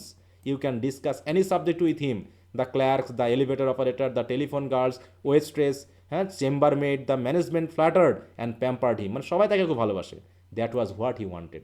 এখন ছেলে ভাবতেছে এসবই তো আমার বাবা চায়। He had always been a vain man, খুব অহংকারী মানুষ সে। To see how his father loved himself somewhat made William দেখো madly indignant. মানে তার বাবা তার নিজেকে এত ভালোবাসে, নিজেকে অন্যের সামনে এত সুন্দর করে তুলে ধরতে চায়, সে আমি হচ্ছে তার সন্তান, আমি একজন ব্যর্থ সন্তান, আমাকে সে গুরুত্ব দিতে চায় না, পাত্তাই দিতে চায় না। এই জন্য বাবার প্রতি তার মাঝে মাঝে খুব রাগ হয়। ঠিক আছে, মানে এই বললাম এটা একটা ছেলে এবং বাবার একটা সম্পর্ককে এইভাবে তুলে ধরা হয়েছে। হ্যাঁ, তো যাই হোক, তোমরা একটু পড়ে নিও। এখানে আমি শেষ করলাম, এইটুকু দিয়ে জাস্ট বোঝানোর চেষ্টা করলাম যে দুইজনের মধ্যে চিন্তাভাবনাগত পার্থক্যটা কেমন। ঠিক আছে, তাহলে এই শীটটা আজকে আমি তোমাদের দিয়ে দিব, তোমরা নিজেরাই একটু পড়ে নিয়ে বুঝতে পারবে। আগামীকাল আরেকটু আলোচনা করে এটাকে আমরা শেষ করবো, মনে থাকবে? আজকে একটু মানে অন্য করার মাধ্যমে একটু বোঝানোর চেষ্টা করলাম যে এরকমটা হয়, এরকম চিন্তাভাবনার মানুষের সমস্যাগুলো তৈরি হয়। হ্যাঁ, এক্ষেত্রে ফ্যামিলিয়ার সম্পর্কগুলো কেমন দূরত্ব তৈরি হয়। ওই যে বললাম না যে আমার সমস্যার সময়, বললাম না একটা ঘটনা বলি, মানে এগুলো আমার কথাগুলো সরাসরি বলতেছি, এতে যাদের বিরুদ্ধে বলতেছি বা এটা আমি হয়তো একটা নভেলের মতো করেই বলি। হ্যাঁ, মনে করো অনলাইন বন্ধ হয়ে গেল, আমার কাছে কোনো টাকা নাই। ঠিক আছে, আমি 8ম নিবন্ধন পরীক্ষা দিব, ঠিক আছে, কোচিংয়ে ভর্তি হব, বিসিএস কোনো টাকা নাই। তখন আমি আমার দাদুকে বললাম যে দাদু কিছু টাকা লাগবে, বুঝতে পারছো? তো এমন একটা কথা বললো, সে কথা তো আমি বলতে পারছি না, তো এমন একটা কথা বললো, তাতে আমার খুব খারাপ লাগলো। তখন কী করবো বলো, কিছু তো করার নাই। তো আমি তোমাদের ম্যাডামকে বললাম যে কি করা যায় বলো। তখন ও মনে হয় তার বাবাকে বলছিল, তার বাবা কী করছে, তাদের একটা গরু ছিল ছোটো, বুঝতে পারছো, সেই গরুটা বিক্রি করে আমাকে 10,000 টাকা দিয়েছিল। ঠিক আছে, আর তার কিছুদিন পর আমার দাদু গিয়ে বাজার থেকে একটা গরু কিনে নিয়ে এসেছিল, বুঝতে পারছো? জি স্যার। এটা একটা, আমি গল্প বলছি না, এটা সত্য ঘটনা। তাহলে কেমন লাগতে পারে আমার, একটু ভাবো, যে তারা আমার উপর বিশ্বাস পুরোটাই কী করে ফেলছে, হারিয়ে ফেলেছি। হারায় ফেলেছে। যে তাদের কাছে টাকা নাই বলতেছে, আমার কাছে টাকা দিতে পারবে না, অথচ আরেকজন তার গরু বিক্রি করে আমাকে টাকা দিল, আর আমার নিজের লোকরা গরু কিনে নিয়ে আসলো একটা। ঠিক আছে, তো যাই হোক এই কথাটা বললাম। তবে আমার দাদু পরবর্তীতে আমাকে আবার করেছে, পরে চাকরি পাওয়ার পরে আর কি, আমার তখন টাকা দরকার, চাকরি পাওয়ার পরে তো মেহেরপুরে যেতে হবে, ঘর ভাড়া নিতে হবে, টাকা নাই আমার কাছে, তো কোনো টাকা নাই। বরং আমি বগুড়া থেকে মেহেরপুরে গেছি আমার ভাইয়ের কাছ থেকে 4,000 টাকা ধার করে, বুঝতে পারছো? ঠিক আছে, চাকরি হয়েছে, এখন গাড়ি ভাড়া করে যেতে হবে, এবং আমার ওই সময় কিছু ছিল, ওই তোমার কিস্তি ছিল, লোন চলছে, কারণ টিউশনি ফিউশনি নাই, আমি তো ছেড়ে চলে যাচ্ছে এখন, কারণ আমার কাছে কোনো টাকা নাই। আমি চাকরি পেয়েছি একটা শুধু, কিন্তু আমার কাছে কোনো টাকা নাই। তখন আমার ভাই ওই যে ইন্টার্ন হিসাবে মানে ঢাকাতে একটা চাকরি করতো, তো কিছু টাকা পাইতো, তো ওর কাছ থেকে আমি 4,000 টাকা ধার নিয়েছিলাম, দিয়ে একটা গাড়ি ভাড়া করে সব নিয়ে গেলাম মেহেরপুর। তারপরে ওখানে গিয়ে এখন তো আমাকে বাড়ি ভাড়া নিতে হবে, আমি তো বেতন পাইতে তো আমাকে এখন 1-1.5 মাস অপেক্ষা করতে হবে। এখন এই সময় তো আমার কাছে কোনো টাকা নাই। তখন আমি দাদুকে বললাম, তখন ওরা করলো কি, দাদু আবার একটা ছাগল ছিল, সেটা বিক্রি করে আমাকে কিছু টাকা দিয়েছিল। ঠিক আছে, আর আরেক জায়গা থেকে আরেক জায়গা ধার করে তোমার ম্যাডামের বাবা দিয়েছিল। এই মানে শূন্য হাতেই আমি জীবনটাকে চালিয়েছি, বুঝতে পারছো? হতে সমস্যা হয়নি তো, হয়ে যাবে জীবন, এদিক ওদিক দিয়ে পার হয়ে যাবে, শুধু স্বপ্ন নিয়ে আগায় যেতে হবে। ঠিক আছে, জি স্যার। আচ্ছা, তো ঠিক আছে, তো সবাই ভালো থাকো। একটু অনেক কিছু বলে ফেললাম, স্যার, মাইন্ড করবো না। বলো। স্যার ইএলটির ব্যাপারটা ভয় লাগতেছে, তাও বলছি। জি স্যার, একটু যদি দেখতেন আমি তো স্যার। বললামই যে তোমাদের নিয়ে আমি খুবই বিব্রত। হুম যে আমি তোমাদের স্যার জন্য আমি ব্যাচ, কালকে মেসেজ দিয়েও ভয়ে আর কিছু বলিনি আমি আপনাকে। মনে করো ব্যাচটা তো নাও শুরু করতে পারতাম, বলো। হ্যাঁ, আমি তো জানি যে 20-25 জন হবে। আমি যদি ওরকমটাই ভাবতাম, বলো, আমি যদি ওরকমটা ভাবতাম তাহলে তোমাদের ব্যাচ না শুরু করতাম, যদি ফার্স্ট ইয়ার বা সেকেন্ড ইয়ারে ব্যাচ করতাম, আমার কজন স্টুডেন্ট হতো বলো এখন, বলতো মানে বলো তো। হুম, স্টুডেন্ট হতো না বলো। কিন্তু আমি তোমাদের নিজ দায়িত্বে আমি ব্যাচটা শুরু করাইছি যে 2-3 মাস আমি পড়াবো, এটা যেন ওদেরকে আমি ইয়ে করি, কিন্তু সেই জায়গায় তোমাদেরই আমি পাচ্ছি না, বলো, তোমাদেরই তো পাচ্ছি না আমি। তাহলে এটা আমার দোষ না, বলো, শুরু শুরু করাটা তো আমার দোষ, যে আমি কেন তোমাদের জোর করে ওর ভিতর ঢোকাতে গেলাম, তাই নয় কি?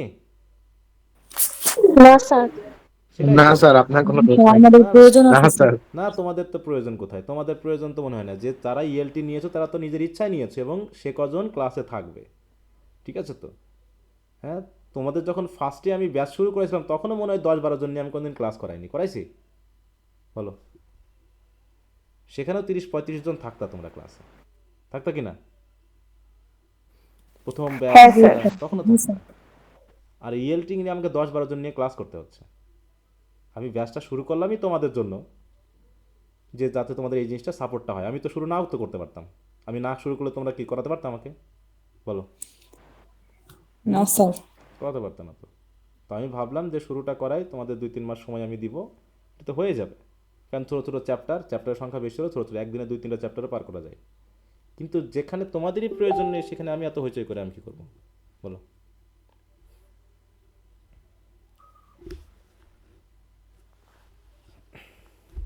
তো আরও ভাবো, আরও কথাবার্তা বলো, বলে যদি মনে হয় যে না ক্লাসে তোমরা উপস্থিততার সংখ্যা বেশি দেখাতে পারো, আমাকে একটা মেসেজ দিও,